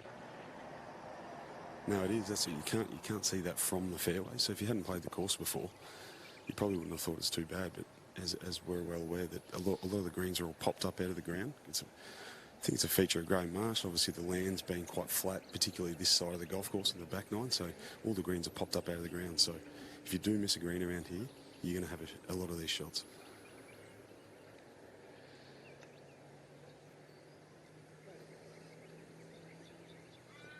Well, he certainly erred on the side of caution there, and he's run it 15 feet past the flag, and that's really just a mental error to hit your second shot down there. You miss the green that far to the right, and you've got a straightforward chip across the green. The other one in the back of your mind is you just don't want to roll them back to your feet, do you? That's always in the back of your mind in that situation. When you're putting up a huge hill, or if you're chipping up a huge hill and you're trying to bounce it up the hill, the last thing you want is it rolling back anywhere near you. Well, here we are creating scenarios again. We came on air, Darren Beck looked like taking a 2-stroke lead. A few holes later, Jared Felton has the 2-stroke lead. In a couple of minutes, could be all square again.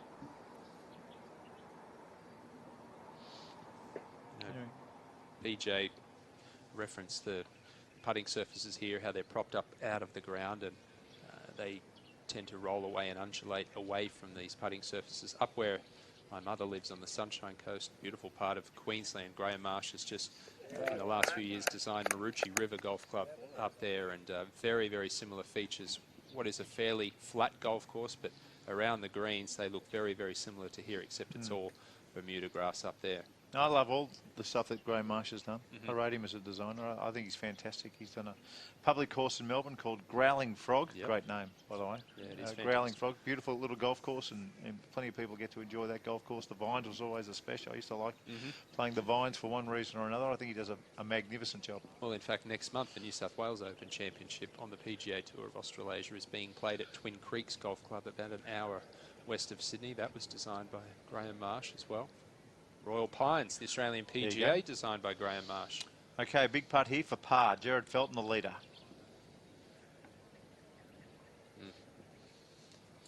No pace. Well, the 14th, the most difficult hole on the golf course, claims another victim. Jared Felton making bogey to drop back to -12. Now, the Beck putt is a big one.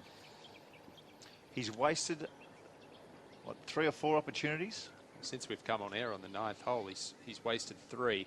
This one has to go in. What's it doing, BJ? I think it's just outside the right edge, boys, so somewhat of a slippery putt downhill, so shouldn't have too many problems. Got a good read off Jared's ball. Good stroke. Yes. Yeah, well done. Well done. Go on, where's the big sigh of relief? Give us one. That was an important putt. Well, we now have co-leaders Beck and Felton at -12, 1 stroke ahead of Stephen Dartnell at -11. That's his 4th birdie of the day, Darren Beck, and it couldn't have come at a better time with the 2-shot swing. And good to see Michael Sim there finishing at 7 under par. 10 years ago, he reached number 36 in the world. He finished tied for 18th, playing alongside. He won 3 times that year on the Nationwide Tour. He finished tied for 18th at the US Open, playing alongside Tiger Woods Sunday, and was a very, very, very close to gaining a President's Cup pick that year. It's easy to forget. 36 in the world. Okay, Matt Jager there from Victoria, 5 under par. Jack Wilson, 5 under par, doing well. All these players are a slight chance of winning tomorrow. They need a low one, but they can win. James Marquezani at 4 under par. He's 2 over today. And we've got 2 amateurs there, Michelle and Flynn.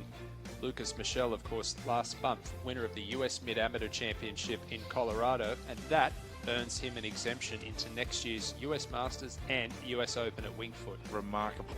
That is remarkable. Aaron Pike, the Queenslander, 3 under par, 1 over today. Brett Rumford, 3 over par today. I didn't think that was going to be coming. He's 3 under for the tournament and tied at 16th with Josh Younger. Marcus Fraser is another one who's over par, who I didn't think. You know, Marcus Fraser, you had Brett Rumford, Peter Lonard, all over par. You know, normally they were moving day specialists in Australia in particular. Rick Coulat's there. I sat next to him at the grand final a long time ago. He's a Hawthorn person. He had a happy day that day. He's at even par. And Ryan Lynch, my first coach, was his dad. Yeah, Ryan Lynch won this back in 2014 at Kalgoorlie. There's Peter Lonard. Gee, be disappointed. 5 over par through 15 holes. That's not what he's here for. He's here to brush up, put himself in contention and make some money on a seniors tour in the Northern Hemisphere. Daniel Nisbet, a winner earlier this year at Toowoomba in the Queensland PGA Championship. Tough day for him, +3.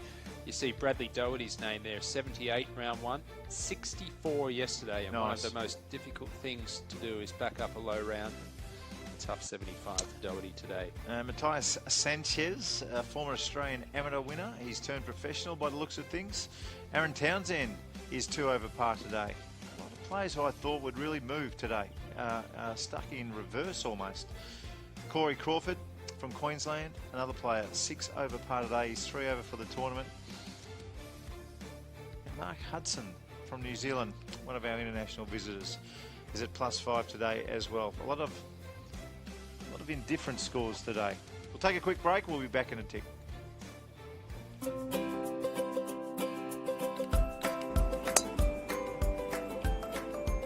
I used to come out and he'd come out as a baby, crawled around on the green and chases the balls, and he's just picked up the club and just loved it ever since. Every Sunday we come out for the My Golf Junior program, and every chance we can get we're out here. He just loves coming out on the course, and he just drives the ball so well, and he's got like a natural little swing. On numerous holes he beats me, yes, and I will admit that, and without a shame. But if he's not on the course, he'll be at home practicing. He'll set up his net and outside and just hit balls. If it's raining, he gets upset and just putts balls inside. I want to be a pro like Jason Day.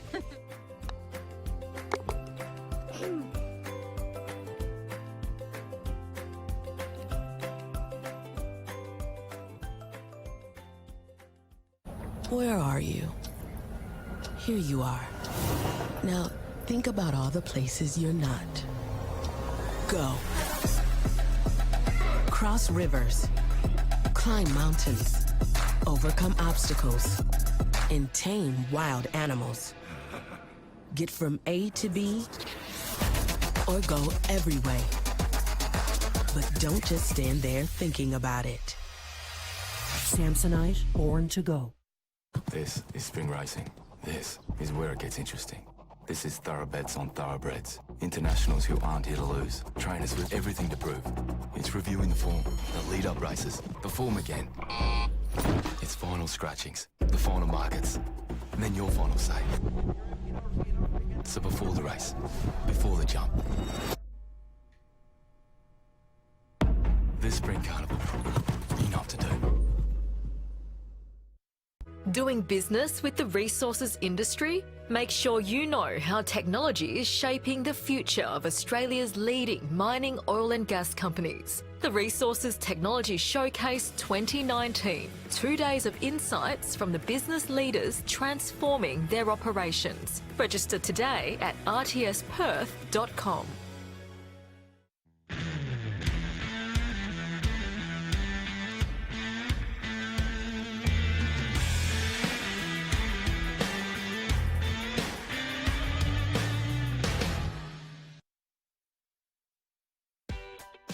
I'm Nev Austin. Hi, I'm Bobby Wallier. Hi, I'm Axel Jung. I'm proud to be a PGA Pro. I'm proud to be a PGA Pro. I'm proud to be a PGA Pro. And I'm Ian Baker Finch, and I'm proud to be a PGA Pro. Every day, PGA professionals around Australia dedicate themselves to the game of golf through more than just their passion for coaching. From ensuring your golf clubs are perfect for your game, to making sure you tee off on time, and managing clubs and facilities for your enjoyment. Their passion is at the heart of Australian golf. Find your nearest PGA Pro at pga.org.au and let their passion for golf inspire yours.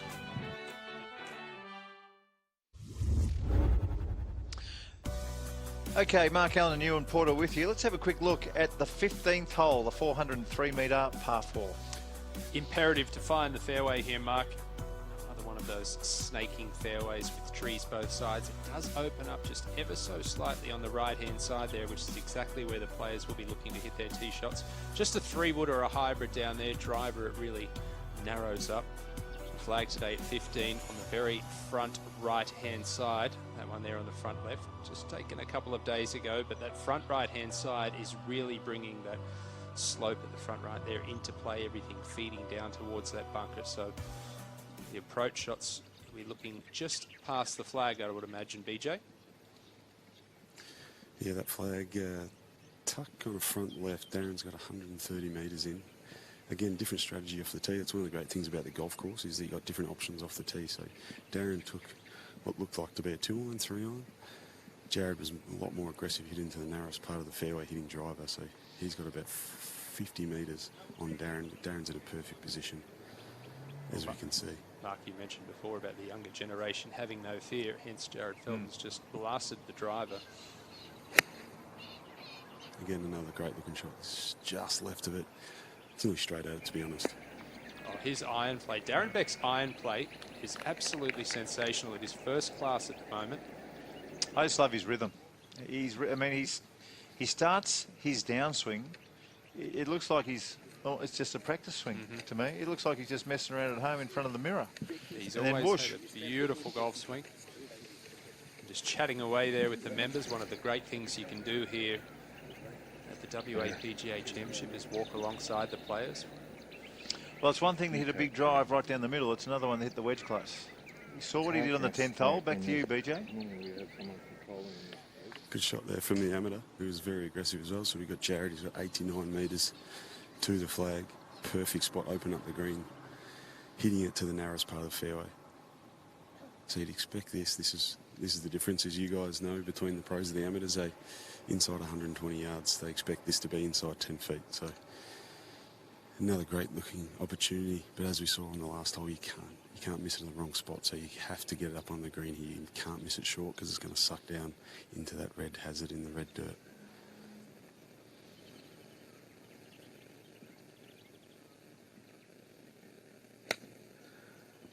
Straight at it. Great looking shot. No, that's the acceleration you want to see on a wedge. Right there. Yeah, a couple of classy shots from Beck and Felton. So opportunities for birdie there at 15 to get to 13 under par.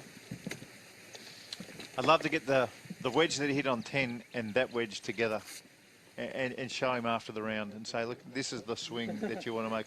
That acceleration that he had through the ball there was absolutely perfect. And if he had the wrong number on the 10th hole, you know, if he felt like he had to take something off it, then just shortening that backswing and accelerating through with the same velocity is the way to go. Absolutely. All right, up ahead at 16, Robert Hogan, who has a wonderful round going. 8 under par for the tournament, 1 under for the day. This for a birdie to get to 9 under par.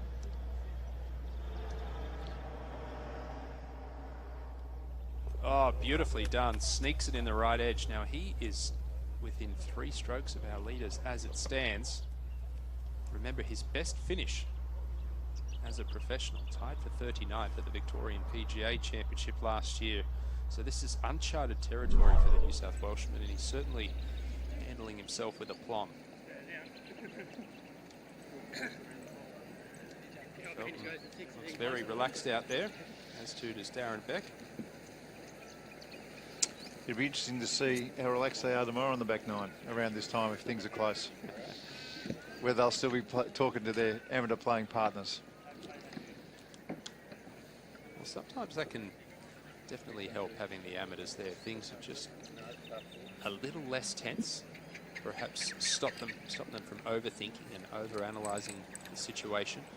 One of the most important things really at any level of golf is to, once you get in that circle of your shot, within about 30 seconds of hitting your shot, that's when you need 30-40 seconds. That's when you really need to knuckle down and focus. Outside of that, as much time as you can spend not thinking about how you're playing or the next shot or the previous shot, the better. How did you do it? You were good at it. I mean, when you won at the Moona, and that was a nationwide event, you won by, I don't know, 4 or 5 shots, I think, that week. You did it well. You played it. You 7 shots. There you go. You absolutely smashed it. How did you keep your mind fresh and away from what you're trying to do? Well, I can tell you that particular week, I was working on my my batting technique, my cricket technique. Yeah, so when I got to the green, I was just trying to fix a few things with my batting technique. Steve Smith style? And, no, I definitely was not that I can't outlandish remember with that. my technique, but no, it really just took my focus off. In fact, a couple of times I had to hit putts and be reminded that it was my turn to go. But it's so easy to overthink and just be thinking too much about it for too long. You don't need to. BJ, what's this putt doing? I think it's going to go left to right. It's a pretty straight putt at the start and then die left to right just at the end. Oh, great looking putt. Great read, BJ. Absolutely perfect. And a beautiful acceleration through the ball there. Well, this has got to do his confidence wonders, because he had missed a few in a row. Now he's held 2 good birdie putts on the trot. Darren Beck now at 13 under par, and as it stands, he has a 1-stroke lead over his playing partner, Jared Felton, who, coming up here very shortly, has an opportunity to tie him. And BJ, I would assume, very similar putt moving to his right. Yeah, he's a little bit further left, so looks like it's, again, a pretty straight putt, but I feel as if it wants to go anywhere. It's just going to go a little bit right. But I wouldn't be surprised if it tries to go left at the start, but definitely the last foot or two, again, just drift off to the right.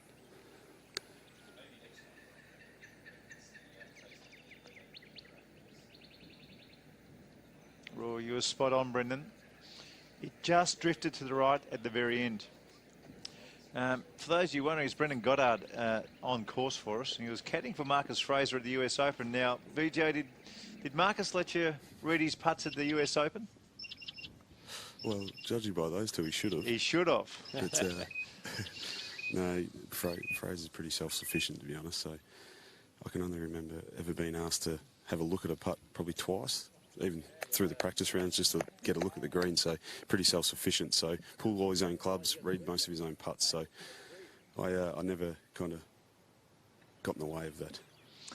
BJ, I remember bumping into you there and having a walk and talk with Fraser going down the 10th hole there at Pebble. How did you enjoy that experience? Oh, it was, yeah, unbelievable. So I wouldn't say dream come true kind of stuff, but I never dreamt of caddying at a US Open, that's for sure. I probably dreamt of playing at one, but just to be there, obviously it's such an iconic US Open venue, just to be a part of the whole day. I think both of you guys know I'm a golf nuffy and tragic, so you know, from being out in the driving range to being with the guys in the locker rooms and passing Tiger in the locker rooms, it was kind of surreal moment. So unfortunately it was just over too quickly because we didn't make the cut and didn't make the weekend, so but we definitely made the most of it. Well, there's open qualifying, so perhaps the shoe will be on the other foot next year. Fraser carrying your sticks at Wingfoot. Maybe. Okay, I'm loving this tournament now. Look, let me just have a quick look at this leaderboard. Jared Felton, who got off that ordinary start, makes a couple of birdies at 10 and 11. He makes a mess of 14, comes back at 15 with the birdie putt, doesn't quite go in. Then you got Darren Beck, who got off to the great start, wasted some opportunities, and now he's made a couple of birdies in a row. And then throw in Stephen Dartnell. Now, Dartnell on the back 9, birdies 10, birdies 12, birdies 13, and birdies 15. He's now back in this tournament up to his eyelids. I can't wait for tomorrow. I mean, here's some players of all different stages in their career battling to win something, to get some momentum for this Australian Summer of Golf coming up, and hopefully just, you know, get going in the world of golf. Get over and play in Europe. Get over and play in the States and really make a name for themselves. I love what we're seeing here at the moment. Who do you think's just got the edge at the moment? Who would you like to be?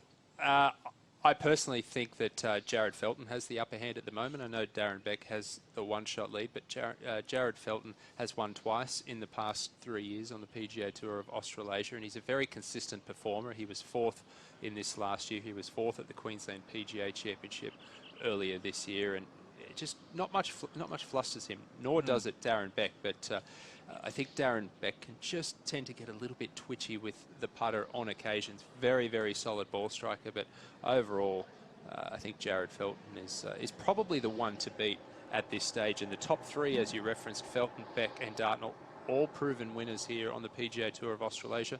You've then got a little bit of a gap back to rookie Robert Hogan. So got to think the winner is definitely going to come from those 3 players tomorrow. I like where Dartnell's placed. I like what he's doing. I like the way he's been swinging the golf club. He's probably not in the pressure of being in that last group and the focus of the tournament. Plus just he's at the a moment. part-time player as well. Part-time player.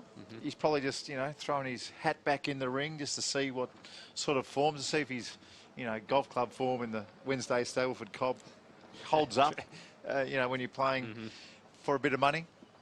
So I think this tournament's magnificently poised. And what we've seen from our leaders, Beck and also Felton, just they've had a little bit of adversity and they've managed to come through. They've managed to do something a little bit, you know, unexpected and make those birdie putts when they've had a bad run, or hold a long bomb when they've had a shocking front 9. They've just done enough to keep their noses in front and keep the momentum for this last round. As we have a look at Stephen Dartnell walking, I think he'd be on the 16th. Where is he? I think he's on the 18th. On the 18th hole. The par 5 walking up towards the green. He's looking pretty relaxed out there, Stephen Dartnell. And just one thing I'd like to mention as well is for all the viewers out there, if you log on to the PGA of Australia Facebook page, you can interact with us. You can also interact with us on Twitter, and we'll do our best to answer your questions. There's the address there at the bottom of the screen, at PGA of Australia. Ask us anything. Anything. It's an open book, open slather here in the studios. I wonder if some of these players will pick up a caddy in that last day. You know, just doing maths, doing your own yardages, pushing the bag. You know, there'd be members at this golf club who aren't playing, who've got Sunday off, they've come down for a look. Were you one to say, you know, if someone asked you, would you like a caddy, Mr. Porter, would you say, yeah, come on, let's go?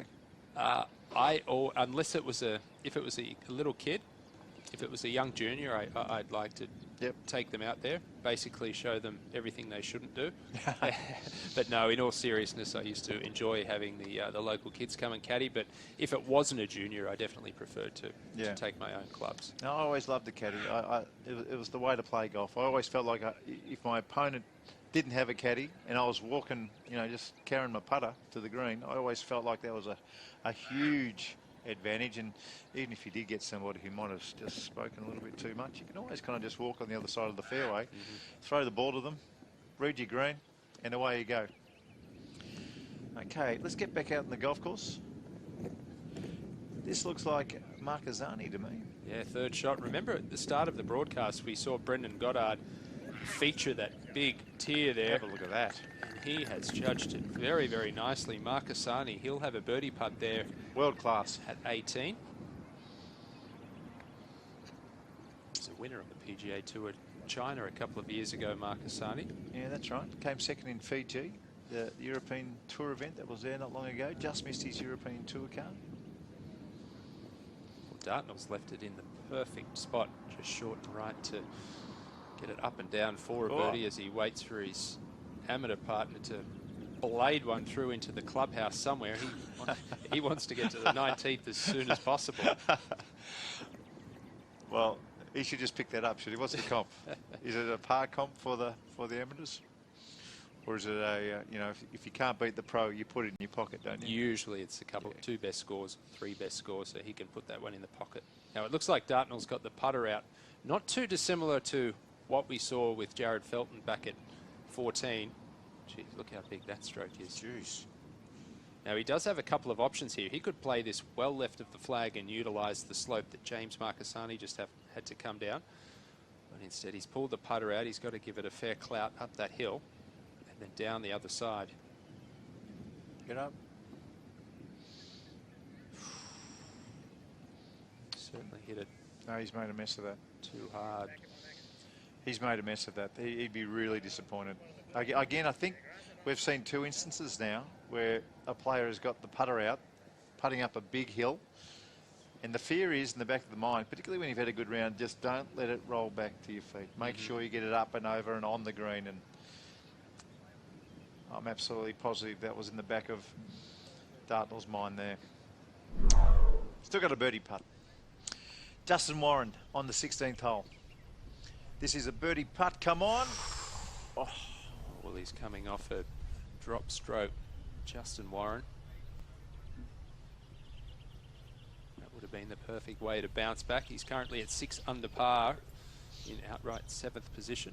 Why don't we have a look at this 16th hole? The 379-metre par 4.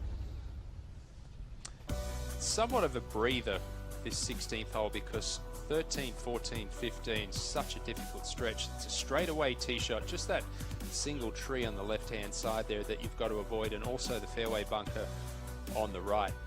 A lot of these players will take a driver and just blast it straight past both of them. Some will take the iron and lay up short of them, leaving themselves a short iron into the green. For those who are aggressive, they're going to be up in this vicinity somewhere, and only a 60 or 70 metre pitch to the flag. It looks like Darren Beck has laid back short of that bunker. How's the rhythm? It's incredible. Not happy with it. Brendan, where's this one gone? Well, it actually just didn't draw. The wind's actually felt like it's changed now back into us. So we talked about on 14 playing into us, but it feels like now it's played. So he just flared that to the right a little bit. So I don't know if you can see, but the pin is tucked back left, and there's a severe slope just to the right of the flag, about 10 paces. So Jared's in the right bunker here, and he's got 122 metres to the flag, but he's going to have to get it all the way back there in the tier. So worst place to miss it is long anywhere here. So don't be surprised if this is on the bottom tier just right of the flag. How's his lie? Yeah, perfect lie. So again, the bunker's been quite shallow, so shouldn't have any issues getting it out. Watch how still his head remains here. Yeah. Straight at the flag. This has got the right distance, a ripping shot. Oh, Cracker. 10 or 12 feet underneath the hole, BJ. That is a fantastic flag there, and a wonderful green complex there at 16, because visually it looked as though Darren Beck had played a safe shot there right of the flag, but now he's got a very, very awkward 2-putt up the tier and down the other side. Was that your tip, keeping the head still out of the fairway traps? Oh, no question about it. You dip that head just a little bit, you're guaranteed to catch it a little bit heavy. Okay, let's get back to the 18th and see if Stephen Dartnell. This is a birdie putt. This would put him at 12 under par. Not quite. So 2 big shots to get greenside, and a putt that looked like more of a wish from off the green.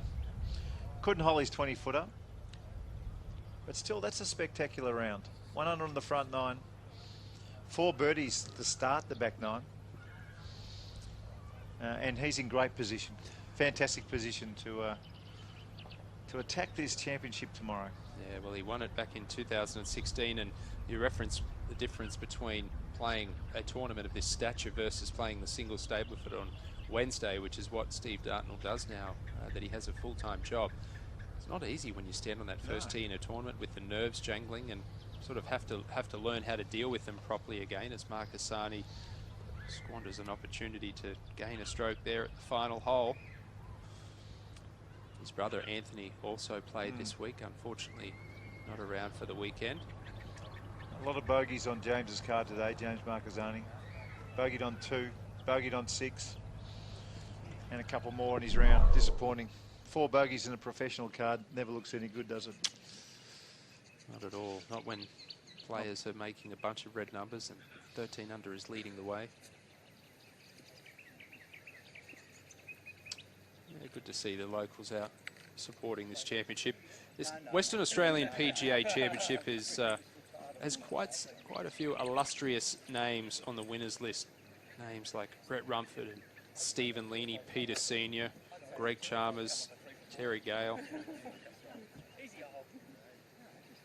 How many times did Terry Gale win it? I imagine a stack. Off the top of my head, it was twice. I know Michael Long, the defending champion, he's won it twice. Yep. Kim Felton, no relation to Jared Felton, excuse me. He actually won 3 consecutive years between 2002 and 2004. But I can tell you that Les Nichols, he won 8 times between 1949 and 1965 here. Good on you, Les. That's some good playing. Tough putt up the hill there for Declan Fast. Just to recap, if you have just joined us, Darren Beck, 13 under par, Jared Felton, 12 under par, Stephen Dartnell finished his round. We believe he's at 11 under par. And in this last group, we've seen Jared Felton make a couple of birdies on 10 and 11. Bogey on 14, recovered on the next hole at 15. Really wanted that birdie putt. But Darren Beck with a couple of birdies at 14 and 15. A loose iron for him on this particular hole. He's got a putt up the tee. And you'd think if this just gets close, he'd be happy. I mean, if it drops in, fantastic, but in reality, putting up tiers, you just want to get him close. Does it go uphill and then downhill again, Brendan? Yeah, it does, mate. It'll go left at the start, up the hill. It's going to go right back coming down that slope that he's just about to go over. This is going to end up just under the hole. Oh, wow. Oh. Jared's putt. I'm trying to look for something in Jared's putt, but it's one of those when you try and look for something, generally it's pretty straight. So I think it's going to try and just go a little bit right to left just at the end. So another really good look for Jared Felton to get one back. Well, it's sort of been somewhat of a seesawing affair between these two since we've come on air. Jared Felton started the day 3 ahead. It only took 8 holes for Darren Beck to overtake him. And Jared Felton just half an hour ago had a 2-stroke lead. Now Darren Beck has a 1-stroke lead, but an opportunity here for Felton to square things up again. If they're boxers, it's been a good fight. You know, they've both landed some blows. They've both taken some punches. And they continue to box on. But this is a big one. Jared Felton for birdie to get back into the lead with Darren Beck.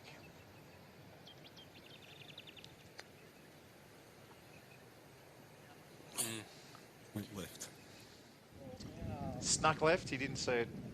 There's been some pretty good golf out here with these leaders this afternoon. The first 16 names on the leaderboard, only one of them is over par on the round, which is really quite phenomenal given the cooler temperatures and the wind. And I can tell you too that Stephen Dartnell actually finished at -10, a bogey at 17.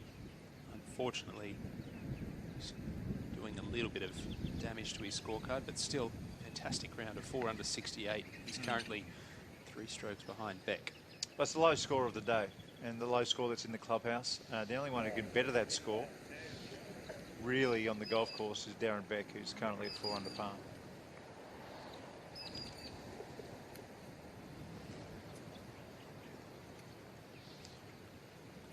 BJ, how much work has Darren got left with this par putt? He's got about 3 feet. I just walked in behind it and read it. I think it's just an inside left edge putt. Slightly back up the hill. Jared's got about 2 feet, so should be both gimmies for both these guys that have been putting pretty well all day. But Jared's, as you saw, this putt snuck. I think he read it pretty straight too, but just snuck a little bit left off that rise, just right of the hole. I could never read the greens in sunglasses. I wanted to. Could you? No, well, I never played in sunglasses. Overall, I wasn't a fan of playing with them in general, but it's actually a very interesting point you make. Adam Scott, a lot of people attribute his putting success in 2019 to the fact that you could leave the flagstick in. He went from outside the top 180 in putting statistics to inside the top 20, but he actually stopped wearing his sunglasses at the end of 2018. Good. Because I think his putting woes coincided with him putting with his sunglasses on. Yeah, there's definitely something there, no question. Darren Beck, rock solid with that par putt. So he remains in the lead.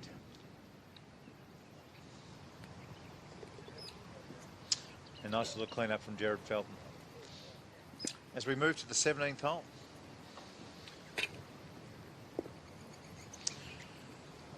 Okay, let's have a quick look at this leaderboard. Darren Beck at the top, like we've been saying, 13 under par, 4 under today with a couple of holes left. Jared Felton, 1 back, 12 under par. He was the leader overnight. He's at even par through 16 holes. And Stephen Dartnell, 4 under par, the best score in the clubhouse today. Well, one thing that I like about that leaderboard, Mark, is you see 4 New South Welshmen and only 1 Victorian. You like that, do you? It's very interesting.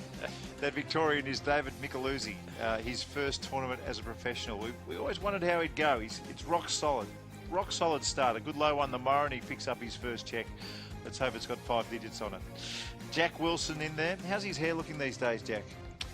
Long. I don't know what's growing in there, nor the beard, but I can tell you, I played golf at Noosa Springs 2 or 3 weeks ago with Jack Wilson, and it was a very, very impressive day out, and he's a smart man as well. It's good to see Jack, a former winner here, doing well. It's fair to say it's an unusual hairstyle for a professional golfer. Matt Jager up there as well, Brad. James, now how do you say that name? James Anstis from New Zealand. He's actually got former rugby league international Brayton Anasta looking after him, looking after his affairs. Marcus Fraser shot 2 over par today, and we're just thrilled that Marcus Fraser could get down to the TX Civil and Logistics West Australian PGA Championship, and thanks to our sponsors, we can't run these tournaments without you. Andrew Campbell there also. Rick Coolats from Western Australia, even par today at 2 under par. Ryan Lynch, a former winner, 1 under par today. He's at 2 under for the tournament. Yeah, Blake Windred there. He's also playing his first tournament as a professional. Both Blake Windred and David Micheluzzi turned professional this week. They were both ranked in the top 5 in the World Amateur Golf Rankings, so certainly big things expected from those two. All right, let's get back to the 18th hole. Taylor McDonald has hit 2 cracking shots to the last, and this putt is for eagle. Well, Taylor McDonald, he made a triple bogey 8 at the second hole today, which was his undoing. Yeah. Taylor McDonald was a runner-up at the Northern Territory PGA Championship just a couple of months ago, so coming in here with some good form. Come on. And my goodness. That would have looked so good for so long. You know, it's interesting, Taylor McDonald, a name probably not known to too many of our viewers, but you ask a lot of the Queenslanders under the age of 30 who the most talented player is outside of a Cameron Smith, and usually this man's name pops up alongside Maverick Ancliffe, who has won 3 times this year up in China. Okay, bad luck, Taylor. Things are hotting up. 2 holes to play, our lead group. 2 holes to play in the 3rd round of this tournament, and then we're looking forward to seeing it. Now, I do believe we're going to have a chat to Stephen Dartnell pretty soon. 2 bogeys today, 6 birdies, and really moved beautifully. The leading score today, 68, 4 under par. There's none better. The only man on the golf course with a chance to beat that score is the leader, Darren Beck. I'm really keen to see, you know, where he's been playing, what he's been working on, and just, you know, did he expect to be here? To tell you the truth, he told us before he's just a part-time player these days. Yeah, well, he was the world #1 amateur back in 2008, and then I actually played with him in the penultimate group at the Australian Open at Royal Sydney that year on the Sunday. He finished 3rd, only 1 stroke behind Tim Clark, who ended up winning it. Went and played in the United States with some success on the Nationwide Tour, which is now the Corn Ferry Tour, and seemed to have the world at his feet. But as we've seen so often, amateur success and success when you first turn professional doesn't necessarily translate to longevity in a professional golf career. It's very, very difficult to make it out there and withstand all the day-to-day pressures. And you see people like a man in your screen here, 41-year-old Darren Beck, still grinding away and trying to make his way in the world of professional golf. He was a winner 10 years ago up in Asia, but all these players here this week just trying to take that next step in their professional career, and a win here would do them wonders. It looked like a beautiful swing, another beautiful iron swing by Darren Beck. This is a 218-metre par 3. Brendan, how's the wind affecting this hole? It is. It's a little bit into off the left here, so the pin's tucked back left. It's pretty similar to yesterday. So as soon as Darren just did, took it about 20 feet right of the flag, tried to draw it in there, but practically held its line. So should see Jared kind of take the same line and give himself a bit of room for error if he happens to pull it a little bit. Get lucky, get it close to the flag, but should see this about 15 feet, 20 feet right of the flag.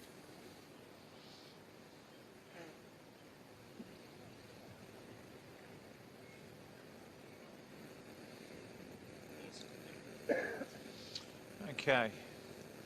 Something not quite right. What's happening, BJ? Why is he backed off? Yeah, I think he's just confused about the wind, because it is trying to change. The wind's just become a little bit warmer, so judging by that, the wind has started to change. Earlier being a little bit cooler when they made the turn, but he's stuck with the same club, so he's, again, just commit to the shot, 20 feet right of the flag. Great looking shot. You get 20 feet right. Perfect. Great golf shot. Yeah, two good shots. Two good shots with long irons in hand. Like I said, a 218-metre par 3. The two leaders in the last group who have really battled it out. Like I said before, if they were boxers, this has been a fantastic battle, a fantastic bout. I do believe we're going to get to Stephen Dartnell very, very soon. Stephen, Mark Allen here and Ewan Porter, congratulations on your round. 68, 6 birdies, a couple of bogeys. How are you feeling out there? Yeah, pretty good. A bit of a surprise. Haven't really been playing much, so no, it was good. It was extremely windy on that front 9, and it was good to sort of get through that 2 under, and then continue on to the back 9. But yeah, it did change a lot. It was really blowing out there the front 9. Darts, it's Ports here. Long time no chat. Good to see you doing really well there at 10 under par. How difficult has it been to take your game from playing social golf to stepping back into the tournament atmosphere here at Kalgoorlie? Well, it's, I don't know. I've hardly been playing social golf, to be quite honest, but yeah, and it's been good, and that's probably a good thing. No expectations, just come out here and play, and also not relying, on golf as your main source of income as well. Sort of takes the pressure off a bit. So, yeah, but obviously it is surprising. I haven't been playing a lot, and just to be in the position I am, it's fantastic, and we'll just, the old cliche, take it one shot at a time. But yeah, I'm just going tomorrow and just see what happens. Well, you've got a lot of good vibes from this place. You won here back in 2016. How much can you draw upon that tomorrow? Yeah, absolutely. Be drawing on that. Yeah, good vibes, and try and continue, the last couple of days' form into tomorrow, and yeah, just see how we go. How's that golf course playing? What are you seeing in it? It's awesome. I mean, it's probably in as good a condition as I've seen it. Obviously, the last couple of days was high 30s, really hot, and the ball was going a long way. Today, when we teed off, it was freezing and windy, and so the ball wasn't going that far, and the wind was really affecting it. So, but the course is playing sensational. The greens are rolling well, fairways are good. You can't fault it. So, what happens to you tonight in Kalgoorlie? Take it easy, out for a steak. What are you going to do? Yeah, steak and probably a couple of beers and relax and go for it tomorrow. Well, thanks for coming and joining us, Darts. All the very best tomorrow. I used to always love watching you play golf. Certainly one of the most talented golfers that I've played with, and we wish you all the best tomorrow. Cheers, guys. Thanks. Good man. Stephen Dartnell, like I said, 68 today, 6 birdies, a couple of bogeys, and finds himself right in the middle of this championship event. Peter Lonard, second shot at the 18th hole. 538 metres, having a crack at the green in 2, playing down breeze.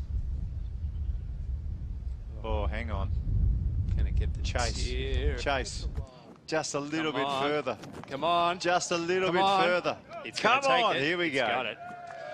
How about this shot? Come on. Where's the flag?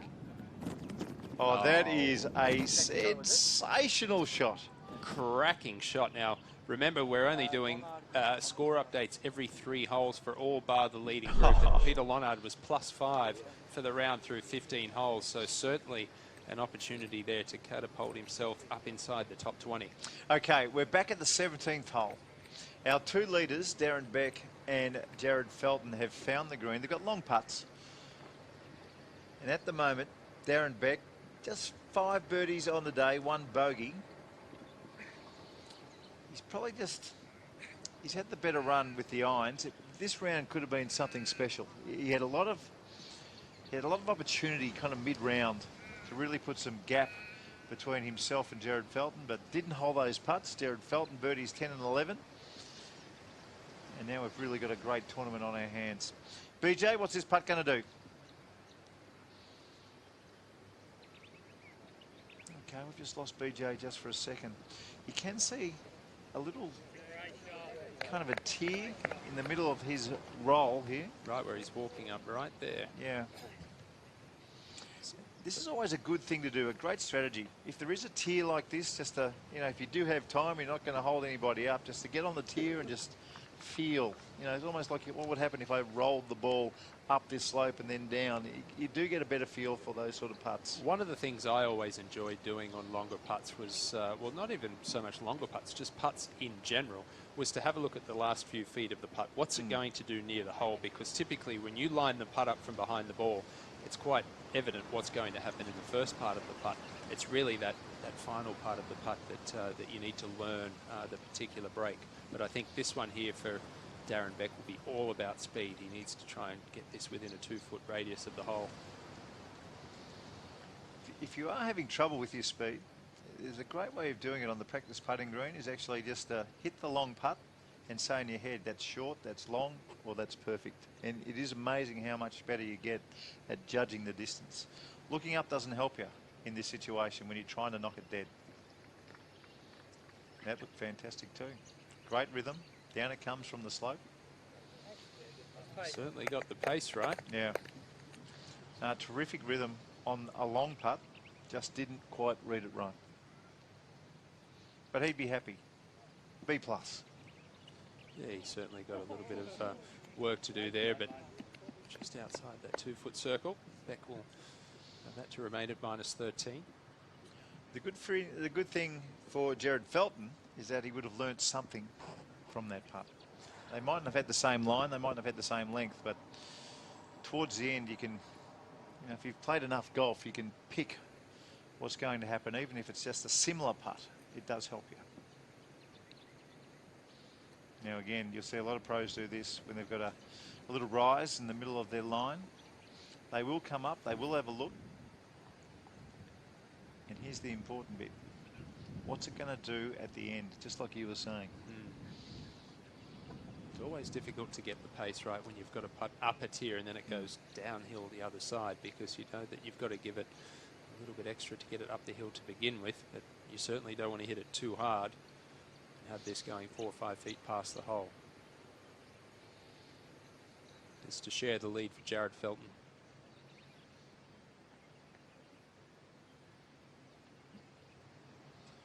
Here it comes. Again, B+. Nothing special, but he's not hurt. You should be able to tap that in and remain at -12. Days like this you learn more from than the first couple of rounds when he had a 67 and a 65. Salvage a round of even par when he might not have been too comfortable with either the situation or a particular part of his game. But that's one of the things you have to do as a professional, turn your bad rounds into no worse than par. Now both these players on the tee would have been wrapped. If they could give it, I'll take a 3 now. They walk the hole. They've got these putts that, the threes aren't guaranteed. I reckon that the really hard thing to do as a professional golfer is not start thinking about 18. We've just seen Peter Lonard. Obviously the wind conditions are friendly there and you can get the ball, but you can't spend your money yet. You've still got to knock this putt in. It's hard not to let your mind wander.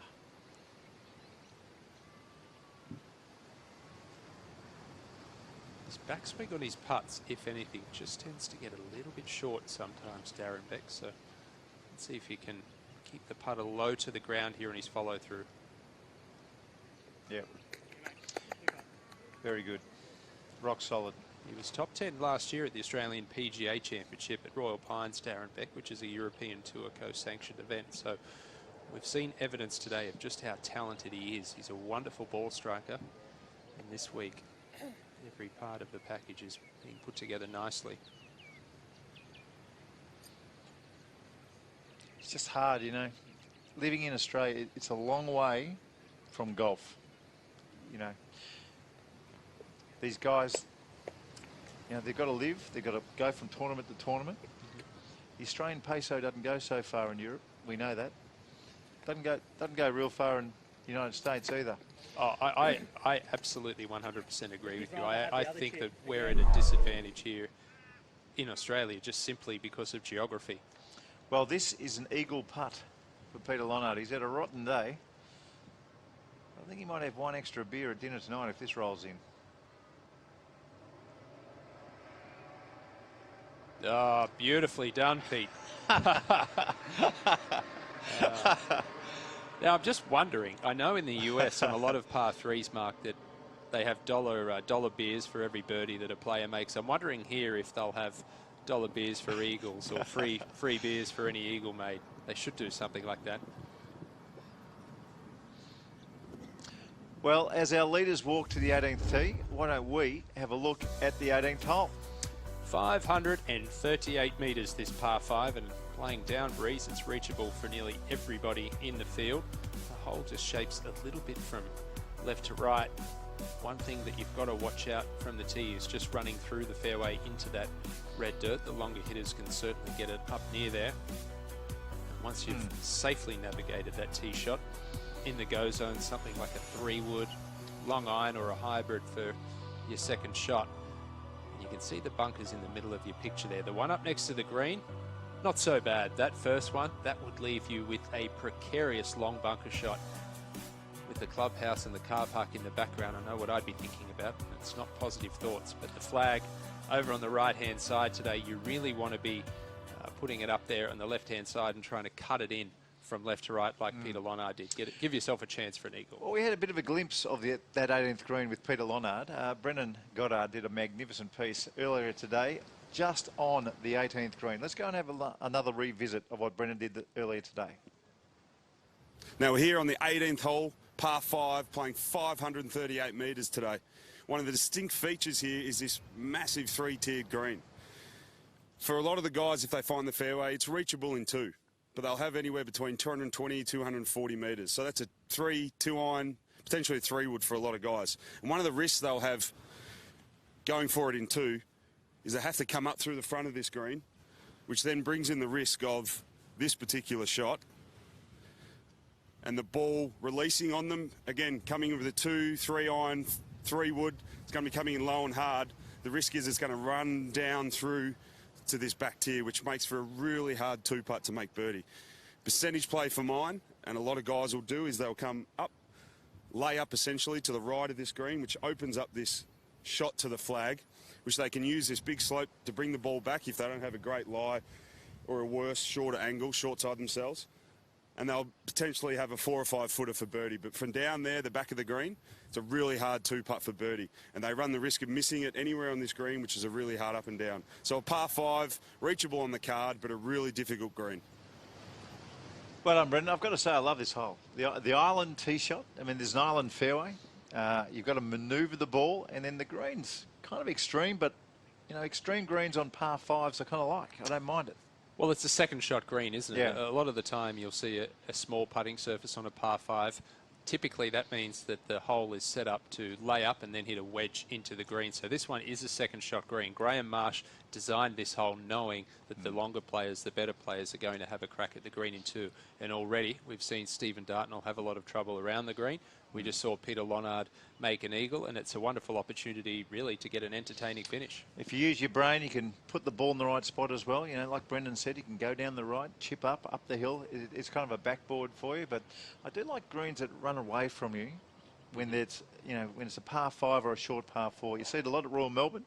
Yeah, you see it a lot of some of the best golf courses. You know, Tom Doak is bringing it right back in. I know the work that Michael Cocking and Jeff Ogilvie and Mike Clayton are doing. A lot of the greens are now running away on the shorter holes. It does make golf more interesting. It does, and it makes it brings a really strategic element into it, because if you're too close to the green, and especially with that green running away from you, you can't create enough spin to keep the ball anywhere near the hole. You need to lay it back 100, 110 metres to leave yourself a full shot, and that's the you know, that's the equation that the players are going to face when they're stepping up, pacing their second shot. Do I have a go at it? Do I try and get it on the putting surface or right around it? Because if I don't, I'm going to be left with a brutal up and down. Yeah, and I tell you what, even if Peter left his ball, if it didn't just roll down, that putt down that enormous tier, that's a difficult one too, particularly when you're at the top of the leaderboard, like Jared Felton and Darren Beck. So we'll get to these boys in just a tick. The tournament has been fantastic so far. Tomorrow is shaping up as being an absolute ripper. To seeing a young golfer trying to establish himself, not only money-wise for the summer, but just get a little bit of momentum to maybe springboard to something different, the springboard to Europe, or, you know, a US tour school for the Corn Ferry Tour. Okay. Now this is the third shot of Jordan Zunic. Now he's got a lot of questions here. Yeah, this is almost one of those shots, Mark, where I think you'd be better off taking the lob wedge out and flying it all the way up there. Take that slope out of play. He's not looking at that. You can see he's standing right about where he wants to fly the ball. That huge tier there, in my opinion, now, of course, a lot of it is based on the lie he has. That camera angle gives you a great indication of what he's facing. But if you take a lob wedge out, fly it all the way down to the flat, create a little bit of spin.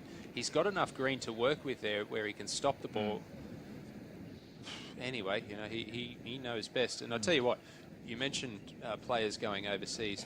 Jordan Zunic, the last 2 years, has played on the Challenge Tour in Europe.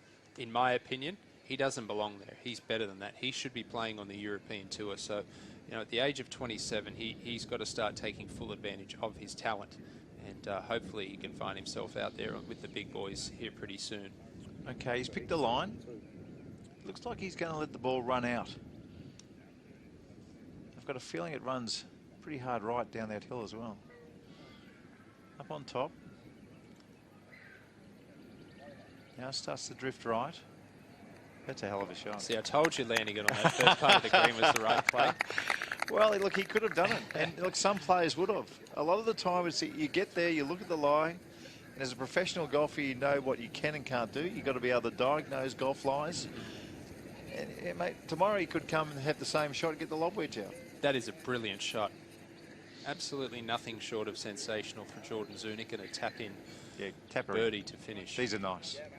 The tap-in on the last. That's a nice feeling. Well, our last scoring update from Jordan Zunic was after the 15th hole, and he was at 8 under par in 5th position. We know he's made birdie there. We'll get some information here pretty shortly, what he's done on 16 and 17, but I'd like to think Jordan Zunic is going to be right there tomorrow in contention to win his 4th PGA Tour of Australasia title. Winner of the Queensland Open just last year in an emotional victory. His grandmother had just passed away prior to it, dedicated that win to her, and good performance so far. Now, Justin Warren is the other professional in this group. We know that Justin got off to a difficult start, bogeyed 1, 4 and 5, and then had a birdie run.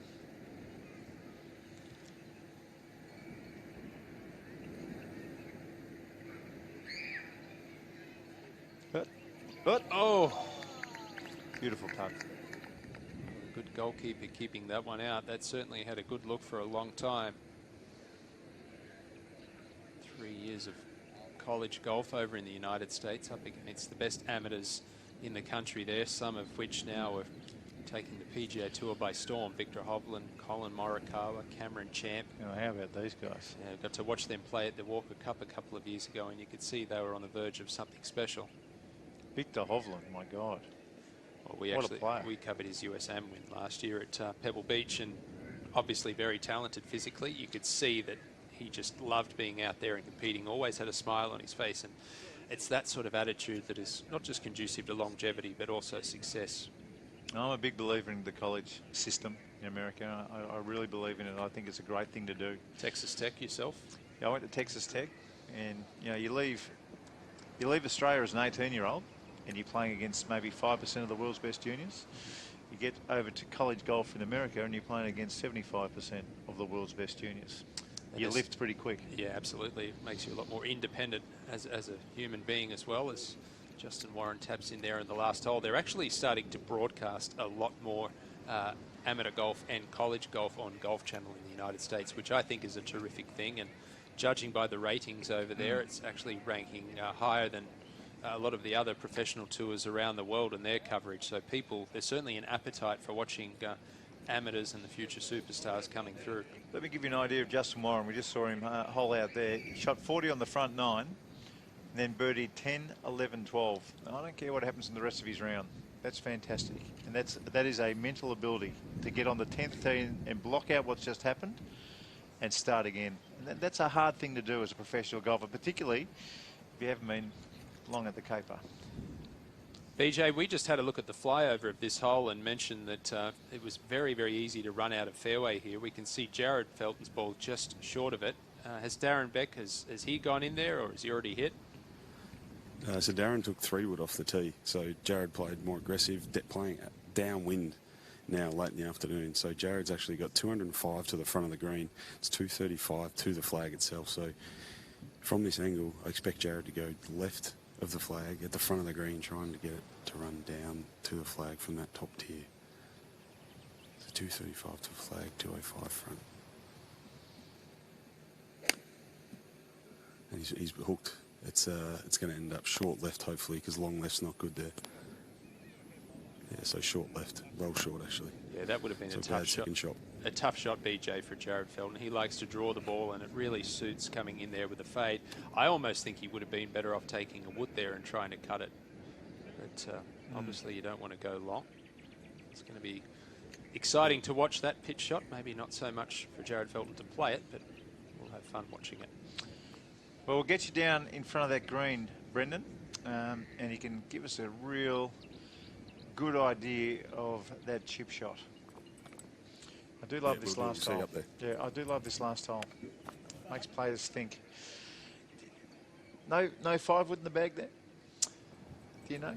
No, well, perhaps you can just see the 2 woods in the bag there. You've got to assume that the other wood's a 3-wood, and perhaps he thought that was too much club, but definitely taking the 3-wood and aiming a little left and choking up on it, it would have been much more conducive to playing that fade in there. When you see the likes of Tiger Woods with a 5-wood in their bag and Rory McIlroy with a 5-wood in their bag, and we're not talking about a 5-wood, it's 18 degrees, so it's basically it's almost like 4-wood. And then a lot of the players just have a 4-iron these days. I mean, when you see a player win a tournament, I love going to what's in the bag, and more and more, don't worry about a 2-iron in the bag. More and more, there's not a 3-iron in the bag. You're a believer in this? I mean, it's really, the numbers got nothing to do on the soul these days. It's all about the loft. Well, most 4-irons are 22 these days. Well, the old 3-iron was what, 21 degrees? Yes. Yeah, well, now most of them are around the 18, 19 mark. So essentially, you're seeing a 4-iron. That's really what we would have called a 3-iron 15, 20 years ago. Well, the old when I started, the 1-iron was 17, the 2-iron was 20, and the 3-iron was about 23 or 24. Well, I can tell you at the Open Championship this year at Royal Portrush, I walked around a practice round with last year's winner of the Order of Merit here in Australia, Jake McLeod, and he actually carried a 1-iron and a 2-iron around Portrush. Not. He used a 1-iron specifically made for him by Titleist for that week, and he was crushing it. Well, it's kind of different there, isn't it? I don't mind it there. Did you ever see Sandy Lyle? Oh, yeah. Long irons, him and Ian Woosnam. I was a member at Huntingdale as a kid. I was a member there for 30 years. And I saw Sandy Lyle hit 2 ping 1-irons. Not 14. To 14. With the old... 554 metres that hole from memory. 1-iron. It was at Huntingdale, it was always a bit of a feather in the cap. That was the longest par 5 or the longest hole in Australian Championship golf. And Greg Norman, he used to get down there and hit driver off the deck. And that was big, and he'd knock it on. Sandy Lyle, 1-iron. They used to have a prize, didn't they, for the long drive on that hole? Yeah, that's right. The week. You got a good memory. That's a long time ago. I love watching that tournament as a kid on television. I remember John Daly came down the first. This is when John Daly was John Daly, not the person we see today. And He hit a driver and a 3-iron into a 3-club wind onto the centre of the green. It was unbelievable. BJ, what's Jared Felton got left? We're actually going to Darren Beck first. He's got a perfect lie. He's somewhat short side himself, but he can actually go left to the flag here. I expect him to land this on the top tier because it is downwind, so he might have trouble spinning it and getting to stop on that middle level. So probably just go left to the flag and then use that backstop we mentioned earlier. Well, BJ, it looks like he's on just a little bit of an upslope here, and if that's the case, you've got to think that's going to be easier for him to create a little bit of spin and stop the ball. Yeah, definitely. But again, he's got to land it on the flat part of the green to get it to stop. It's a good sounding shot. Yeah, there's a bit of a backstop there, so it actually is not coming back. It's kind of just set up there. Green's a little bit slower, so pretty good shot though. He's still got a 18-20 footer for birdie. Jared's left side, so he's got to land this on the green and let it release down to the hole. But he's got to land it on that top tier, so this is going to be actually a pretty fun shot. And once it does get to that middle tier, it's going to go left to right. And there's actually a couple of balls in the way, so hopefully he doesn't hit one of them, but he's checked it up just before the downslope. It should finish under. This could go in. Oh, wow. Great shot, yeah, well played from Jared Felton. And after all the twists and turns that we've seen of this back nine, perhaps with Jared Felton in the box seat there to make a birdie, we could see these players all even and tied up at 13 under at the end of the day.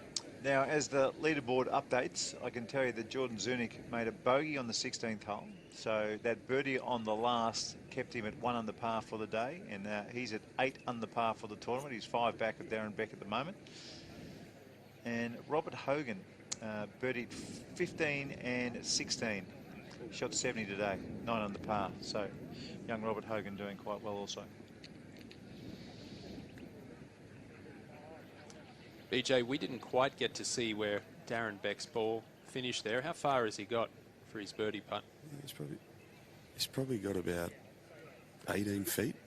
It's downhill at the start, then flattens out towards the end. So I walk in just behind Darren's putt.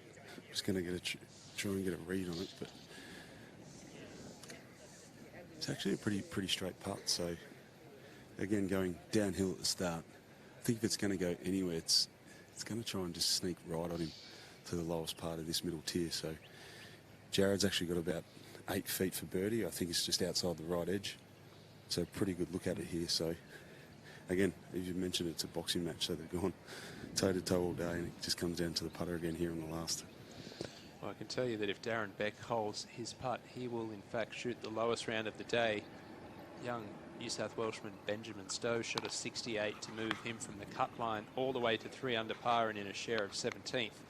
Darren Beck has his putt for a round of 5 under par 67, which is some serious playing, not just in the final group under the intense pressure in the spotlight, but also in the conditions these players faced for the majority of their rounds. Brendan, Declan Fast and Claus Fast, the two amateurs in the final group, how have they played? I reckon sometimes that can be a factor.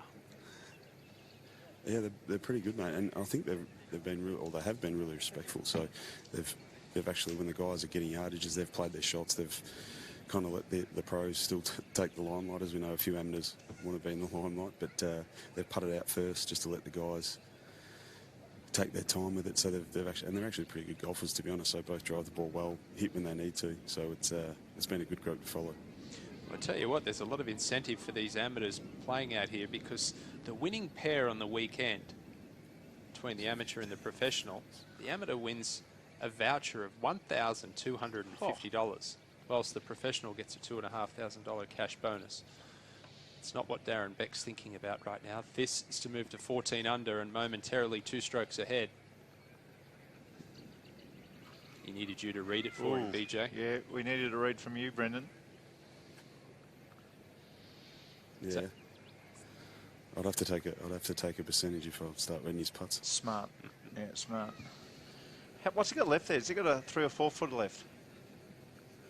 Yeah, it's probably about 3 footer. It's obviously not one you want in the last hole, trying to get into the house with the lead. So I'm standing behind Jared. you have a pretty good view here with the camera, so should be just a little bit right to left.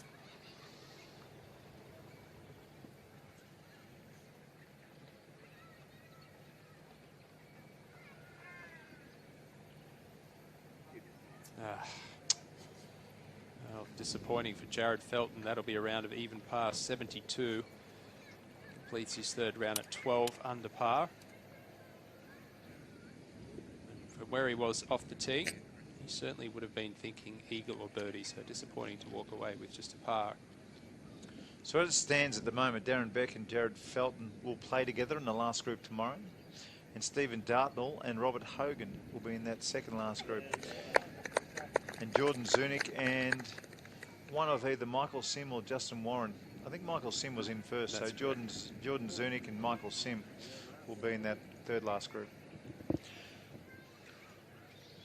Well, this little clean up for Darren Beck to take the 54-hole lead at 13 under par in a round of 68 today.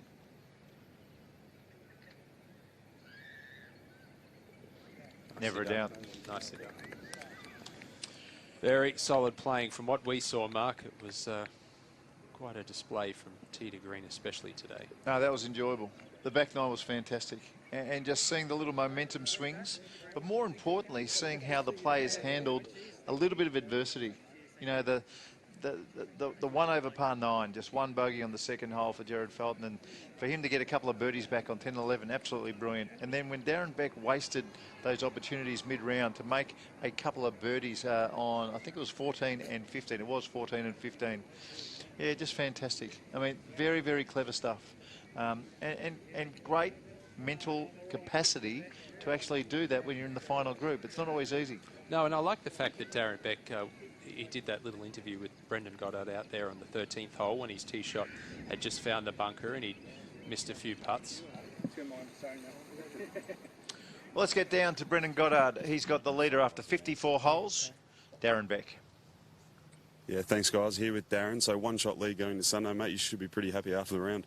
Yeah, very happy with that. It was a great, solid day today. It was I putted really well and hit the ball quite well today. After the first couple of days, it was a bit iffy, but yeah, no, very happy, and hopefully carry that on to tomorrow. Now, we saw you hit a lot of 3-woods, particularly here on the backside. Is that being more conservative, or just suited your game better? You didn't use driver much on this backside. Yeah, no, just the 3-wood's sort of my go-to club, and at the moment, just with the woods, I'm just feeling a little bit not 100% with them. So the 3-wood's more of a fairway finder. And I don't really need to take the driver that much. So just trying to keep it in play and give myself as many birdies as I can. Now, playing with Jared again last group tomorrow, does that make it a little bit easier knowing that you played with him today and feeling a bit comfortable leading into the last day on Sunday? Yeah, it does for sure. Like, he's a great guy, and we had plenty of chat around there today, so I kept it cool and nice, relaxed. So, no, looking forward to playing with him tomorrow. Good luck, mate, and sleep well. Awesome. Thank you very much. Thank you. Well done, Brendan. A lot of 3-woods. Isn't that amazing? I mean, you look at his golf swing, it looks like a golf swing tailor-made to hit, you know, bomb the driver a long way, right down the middle. But for Darren Beck, not today. The iron's magnificent. What do you make of his demeanour after the round? I've played a lot of golf with Darren Beck over the course of the last 20 years, even more, back to our amateur days, and he's always had that same demeanour on and off the golf course. Very easygoing guy, one of the nicest guys you could meet. And Jared Felton, he carries himself in a very similar fashion out on the golf course. So I think, as far as a professional golf career is concerned, as you know, it's very important to remain, not be basically an emotional roller coaster. I epitomise that in my career, and it's definitely not conducive to longevity out here. Righto, well, let's have a look at these leaderboards. Darren Beck, like I said, 13 under par and 4 under today. That's the best score of the day. Jared Felton, not his greatest, it's fair to say. Even par, 1 over on the front 9, 1 under on the back. Pretty uneventful, but did what he had to do at the right time. Birdie 10 and 11 when it looked like it could have got a little bit messy. Yeah, I mentioned just before that it's very important for a player in a tournament like this to make your bad round no worse than even par, and I feel like Jared Felton's probably going to go to bed tonight thinking that as well, thinking, you know, I shot a 67, I shot a 65. I didn't lose my lead. I was leading. he did lose his lead. That's my bad. I was thinking he was tied. He's only 1 stroke behind going into the final round. He has made his bad round just a round of even par, and he knows that tomorrow going out there is only going to improve on today. Now, I imagine these players more than likely just playing for pride, you know, unless they can shoot a 61 or a 60 or the magic 59. Jack Wilson, 2 under par today. Cameron John, 3 under par. And Taylor McDonald down there from Queensland. He shot a 2 over par, score of 74 today. Daniel Fox, +1. James Marcazzani, +3. Disappointing for him. And Peter Lonard made that eagle on the last for his 75 today. Well, last year, Michael Long in the 5th last group shot a final round, 8 under par 64, and ended up catapulting 9 players on his way to his 2nd WA PGA Championship. So it's not beyond the realms of possibility that could happen tomorrow for someone from 5-6 strokes behind. Brett Rumford, we expected a little bit more from him on the 3rd round. Moving day, he moved in the wrong direction. 76 today, he'd be disappointed. Blake Windred from New South Wales, a couple over today, also 1 under par. A couple of amateurs here, Hayden Barron. He's done well just to be in the field, make the cut. I reckon with the amateurs, you make a cut in a professional field, particularly if you're not a household name type of amateur. I think it's a fantastic performance. 1 over is no disgrace either. Hayden Barron just won the Mandurah Amateur, one of the big Golf Australia titles just a few weeks ago. He's just come back from first stage of qualifying over in Europe. Shot a first round 67 here, so just a disappointing second day, the only letdown this week. And Brady Watt there down the bottom of that page. Brady Watt was the #1 amateur in the world, lost a playoff as an amateur for the WA Open. He made the semi-finals of the US Amateur Championship when Englishman Matt Fitzpatrick won, but the last couple of years it's just been a bit of a struggle. Matthias Sanchez, he's turned professional, former Australian amateur champion, +1 to be +1 for the tournament. And Aaron Townsend down there from New South Wales, he's been around for a while these days. 2 over par today, and he has finished the 3rd round on 2 over par total. And Brodie Martin, he was a runner-up here to Michael Long last year. Also had a top 10 at the Queensland Open, so he would have been looking for a little better result here this week. Well, let's get back to Brendan Goddard. He's got a special guest down at the driving range. We do, guys. We've got Michael Sim here, so famous for playing with Tiger Woods in the last group at the US Open at Bethpage Black, but 3 under today, mate. You had probably the worst conditions in the end in the early morning. Yeah, absolutely. I think I teed off around maybe an hour 10 before the leaders, and yeah, it was really windy, probably the first 12 holes, so I really hung in there. There's some, the par 3s were tough early on, and just made a couple of nice putts, and then the back 9 I got going and the wind sort of dropped down, so I think I had 3 under on the back, birdie 12, 16, 18. So since your US tour stint, we haven't seen you much playing golf, more recently probably in the last year or so here in Australasian Tour. So what have you been up to? I believe you've had your first child, so how's fatherhood? Yeah, it's excellent. Yeah, we had a baby boy Valentine's Day last year, so he's 19, 20 months now, so yeah, it's exciting times. It's great watching him grow up, and I've been doing my bridging program, so I'm almost halfway through. I believe you've taken up, you're a putting coach these days since your playing days in the US Tour. You want to tell us about that? Oh, not really. I mean, you seem to love the story, but yeah, I remember giving Sergio, let's say, a late night putting tip down at the Masters maybe sort of 8 or 9 years ago, and I think he shot 64 the next round. You were the difference. Yeah, I'll claim that. You seem to like that story, so yeah, maybe that late night in the elevator sort of swing tip, grabbing his lats, didn't work well. Well, good, mate. Good to see you back, and good luck tomorrow coming into Sunday. No problem. Well done. Thanks. Back to you guys. Well, this is good to see Michael Sim back. We mentioned earlier in the broadcast he won 3 times on the Nationwide Tour. I don't think there's been too many players who have done that, win 3 times and get the call up to the show, the big time. So he was a superstar player. I'm a little bit sad to hear that he's, doing the bridging course, but at some stage you've got to make that decision, don't you? You've got to look after yourself, and if he's got a little boy now. Not easy to retain success out there. It's actually a very good way of putting it. Okay, I do believe we've got the 2nd round leader, Jared Felton, all set to go. He's mic'd up. Jared, thanks for joining us. We appreciate it. Mark Allen here, and also Ewan Porter. A disappointing front 9. Nothing really happening. Bogeyed the 2nd, and then just kind of parred out. But the birdies on 10 and 11, you must have been wrapped when they dropped in. Yeah, wrapped with the birdies on 10 and 11. It kind of kick-started some good play of golf, but today was a grind. It was really hard out here, but I can't be upset with even par. I'm still in the tournament, and we'll look forward to tomorrow. Jared, Ewan here, thanks for joining us. Look, I said to Mark here just a minute or two ago that you would probably go to bed tonight looking at your first 3 rounds, 67, 65, a 72 today. And I think one of the important things for professional golfers is to make their bad rounds no worse than even par. And I would think that you'd have to be looking at today in that sort of fashion, knowing that tomorrow is only going to be better. Yeah, definitely. I mean, on that front 9, I got off to a bit of a rough start, and it could have gone either way. I've made an unbelievable up and down on 8 when I just hit a couple of shots just a couple of metres off, and they rolled down those hills, and then obviously regrouped on the back 9, and even par in the end of the day, I'll take it. I think I'm only 1 back, and as Darren showed today, they can all change pretty quickly. Yeah, you are just 1 back. What's the mindset as far as from now until that first tee tomorrow? Are there a few things you'd like to work on? Is it a rhythm thing, or do you just put this round behind you and start fresh tomorrow morning? Just put it behind me. I mean, I played well today. I seemed to be in between every single club that I had, and obviously the pins were pretty tough for the win we had today. But I still feel like I played really well. Just work on a few things with the putting, a bit more pace control stuff, and it'll be good to go tomorrow. Jared, it's well documented that you've been dating Hannah Green now for a few years, and of course Hannah's had a breakout season on the LPGA Tour. You were there when she won her major championship at Hazeltine this year. How much can you draw from her success, and how much inspiration does she provide for your own career? I can pull a lot from that. Obviously, being there that week for the major, it was once in a lifetime experience for me, and obviously her as well, winning it. And yeah, I kind of fell in a bit of a hole after watching her win, just putting too much pressure on myself as well to kind of back it up. And I'm definitely moving and trending in the right direction now. I seem to be playing a lot better golf. Where's the end goal, Jared?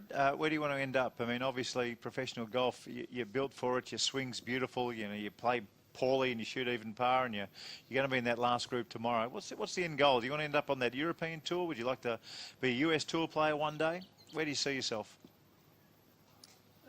European tour schools in a couple of weeks for me. Got to go to second stage. Been to a couple of those now, and obviously playing Dunhill Links a couple of weeks ago, I kind of just sat on the range and went, I'm kind of not too far away from doing this out here full time as well. So it's just a bit of confidence as well.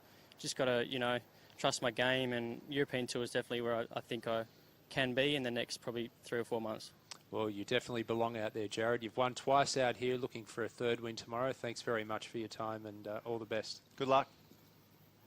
Thanks, guys. Appreciate it. Good on you, Jared Felton. I like the way he plays. I do. I think he's correct in saying what he's saying there. Also, the European Tour. I think sometimes playing. We mentioned this before. Australia is a long way from golf. And golf is the Northern Hemisphere. It doesn't matter which way you look at it.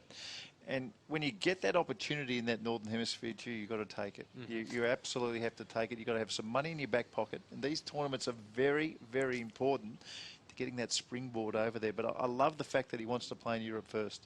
Well, we saw Greg Norman do it, didn't we? We saw Jack Newton do that. We saw Adam Scott do that. We saw Robert Allenby do that. Jeff Ogilvy did that. Steve Allen, Stephen Leaney, Greg Chalmers. They all started off over there in Europe, and there haven't been too many, bar maybe a Stuart Appleby or an Aaron Baddeley, who went straight to the US. So I like the fact that Jared Felton's looking at it that way. We've seen Lucas Herbert do it in the last 12 months, and it's obviously the competition there on the European Tour is extremely high. But when you go to the US now, you can only really go straight to the Corn Ferry Tour. You can't play your way onto the PGA Tour from Q School now. So I think going to the European Tour has far more benefits than going to the Corn Ferry Tour. Just in saying that too, I'd like Jordan Zunick and Darren Beck to get there as soon as possible as well. We'll be back in the tick, and we will wrap up today's event. Where are you? Here you are. Now, think about all the places you're not. Go. Cross rivers. Climb mountains. Overcome obstacles. And tame wild animals. Get from A to B, or go every way. But don't just stand there thinking about it. Samsonite, born to go. This is spring racing. This is where it gets interesting. This is thoroughbeds on thoroughbreds. Internationals who aren't here to lose. Trainers with everything to prove. It's reviewing the form, the lead-up races, the form again. It's final scratchings, the final markets, and then your final say. So before the race, before the jump. This spring carnival, you know what to do. Doing business with the resources industry? Make sure you know how technology is shaping the future of Australia's leading mining, oil and gas companies. The Resources Technology Showcase 2019. 2 days of insights from the business leaders transforming their operations. Register today at rtsperth.com. I'm Nev Austin. Hi, I'm Bobby Wallier. Hi, I'm Axel Jung. I'm proud to be a PGA Pro. I'm proud to be a PGA Pro. I'm proud to be a PGA Pro. And I'm Ian Baker Finch, and I'm proud to be a PGA Pro. Every day, PGA professionals around Australia dedicate themselves to the game of golf through more than just their passion for coaching. From ensuring your golf clubs are perfect for your game, to making sure you tee off on time, and managing clubs and facilities for your enjoyment. Their passion is at the heart of Australian golf. Find your nearest PGA Pro at pga.org.au and let their passion for golf inspire yours.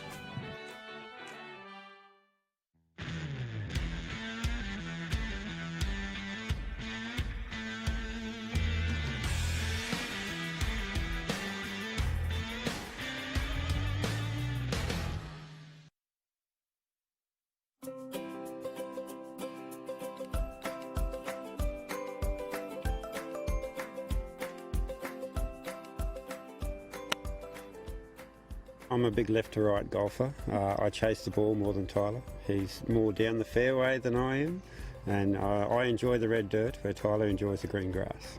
It's a beautiful course, and it's accessible to everybody because it's a public course, and especially Kalgoorlie, the kids can play for free, and they just love the game, so why not come out and play?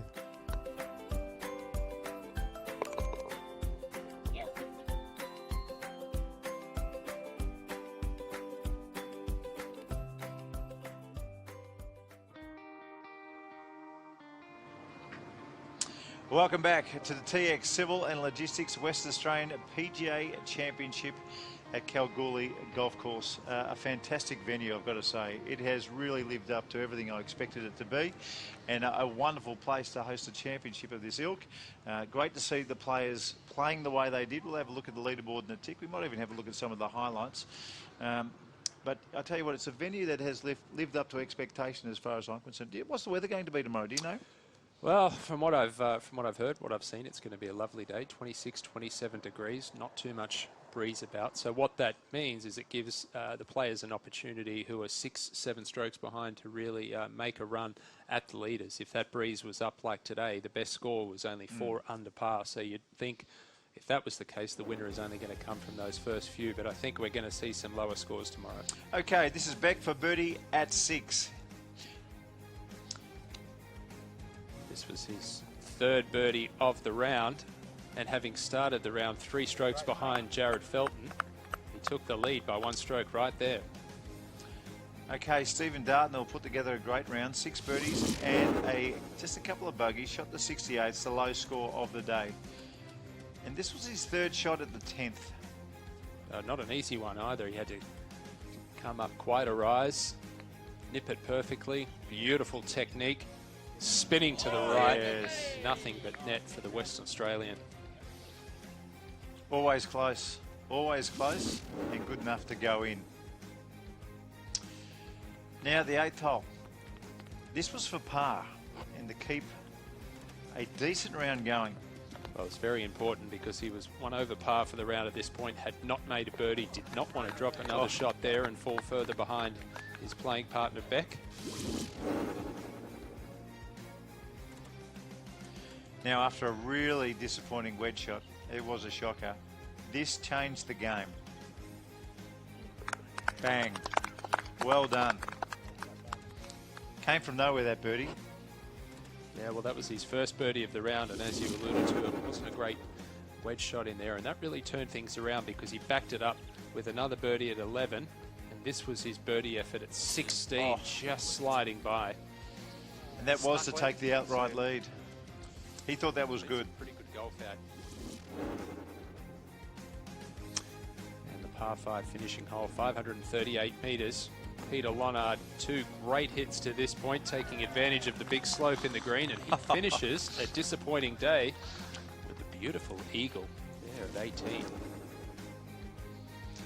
Now this would have been big. This is for eagle. Jordan Zunic. That was the one I said he should have flown all the way to the hole. Instead, he released it down the tier. He knew exactly what he was doing. Hold the pin, I'll tap it in. What a great chip. So good, we'll take another look at it. Yeah, look at that. Just checked up just on top of the hill perfectly. And then rolled down with magnificent weight. Thank you very much. Tap it in. I'll see you in the clubhouse. Now, this was not the easiest putt. That's a putt to take the 54-hole lead. Straight in the middle. We'll see you on the first tee tomorrow, Darren Beck. Congratulations on a magnificent 68 today. So those last pairings tomorrow, Darren Beck and Jared Felton will be in the last group. Stephen Dartnell and Robert Hogan played his way into that second last group. And Jordan Zunic, and I think it is going to be Michael Sim, he was first in, will be in that third last group. Now, if you're going to be any of those players, who would you like to be, Ewan?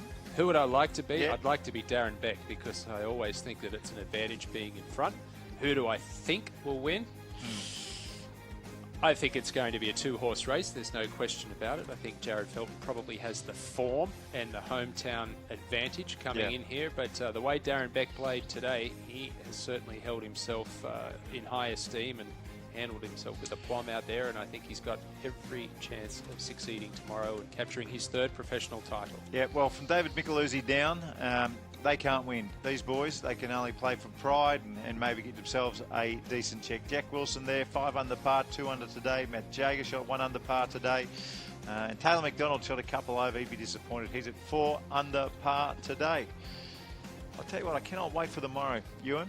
I cannot wait for tomorrow. You've got some young players trying to do something special and trying to, springboard their golf careers to a different level. And don't forget, we've got 5 hours of coverage here tomorrow from 1 o'clock till 6 o'clock in the evening, Australian Eastern Standard Time. Today we had the 3-hour window, so you're going to see all 18 holes tomorrow, and it's going to be an action-packed, pressure-filled final round. Well, on behalf of you, myself, Mark Allen, and Brendan Goddard and the entire team here, we'll catch you tomorrow for round 4.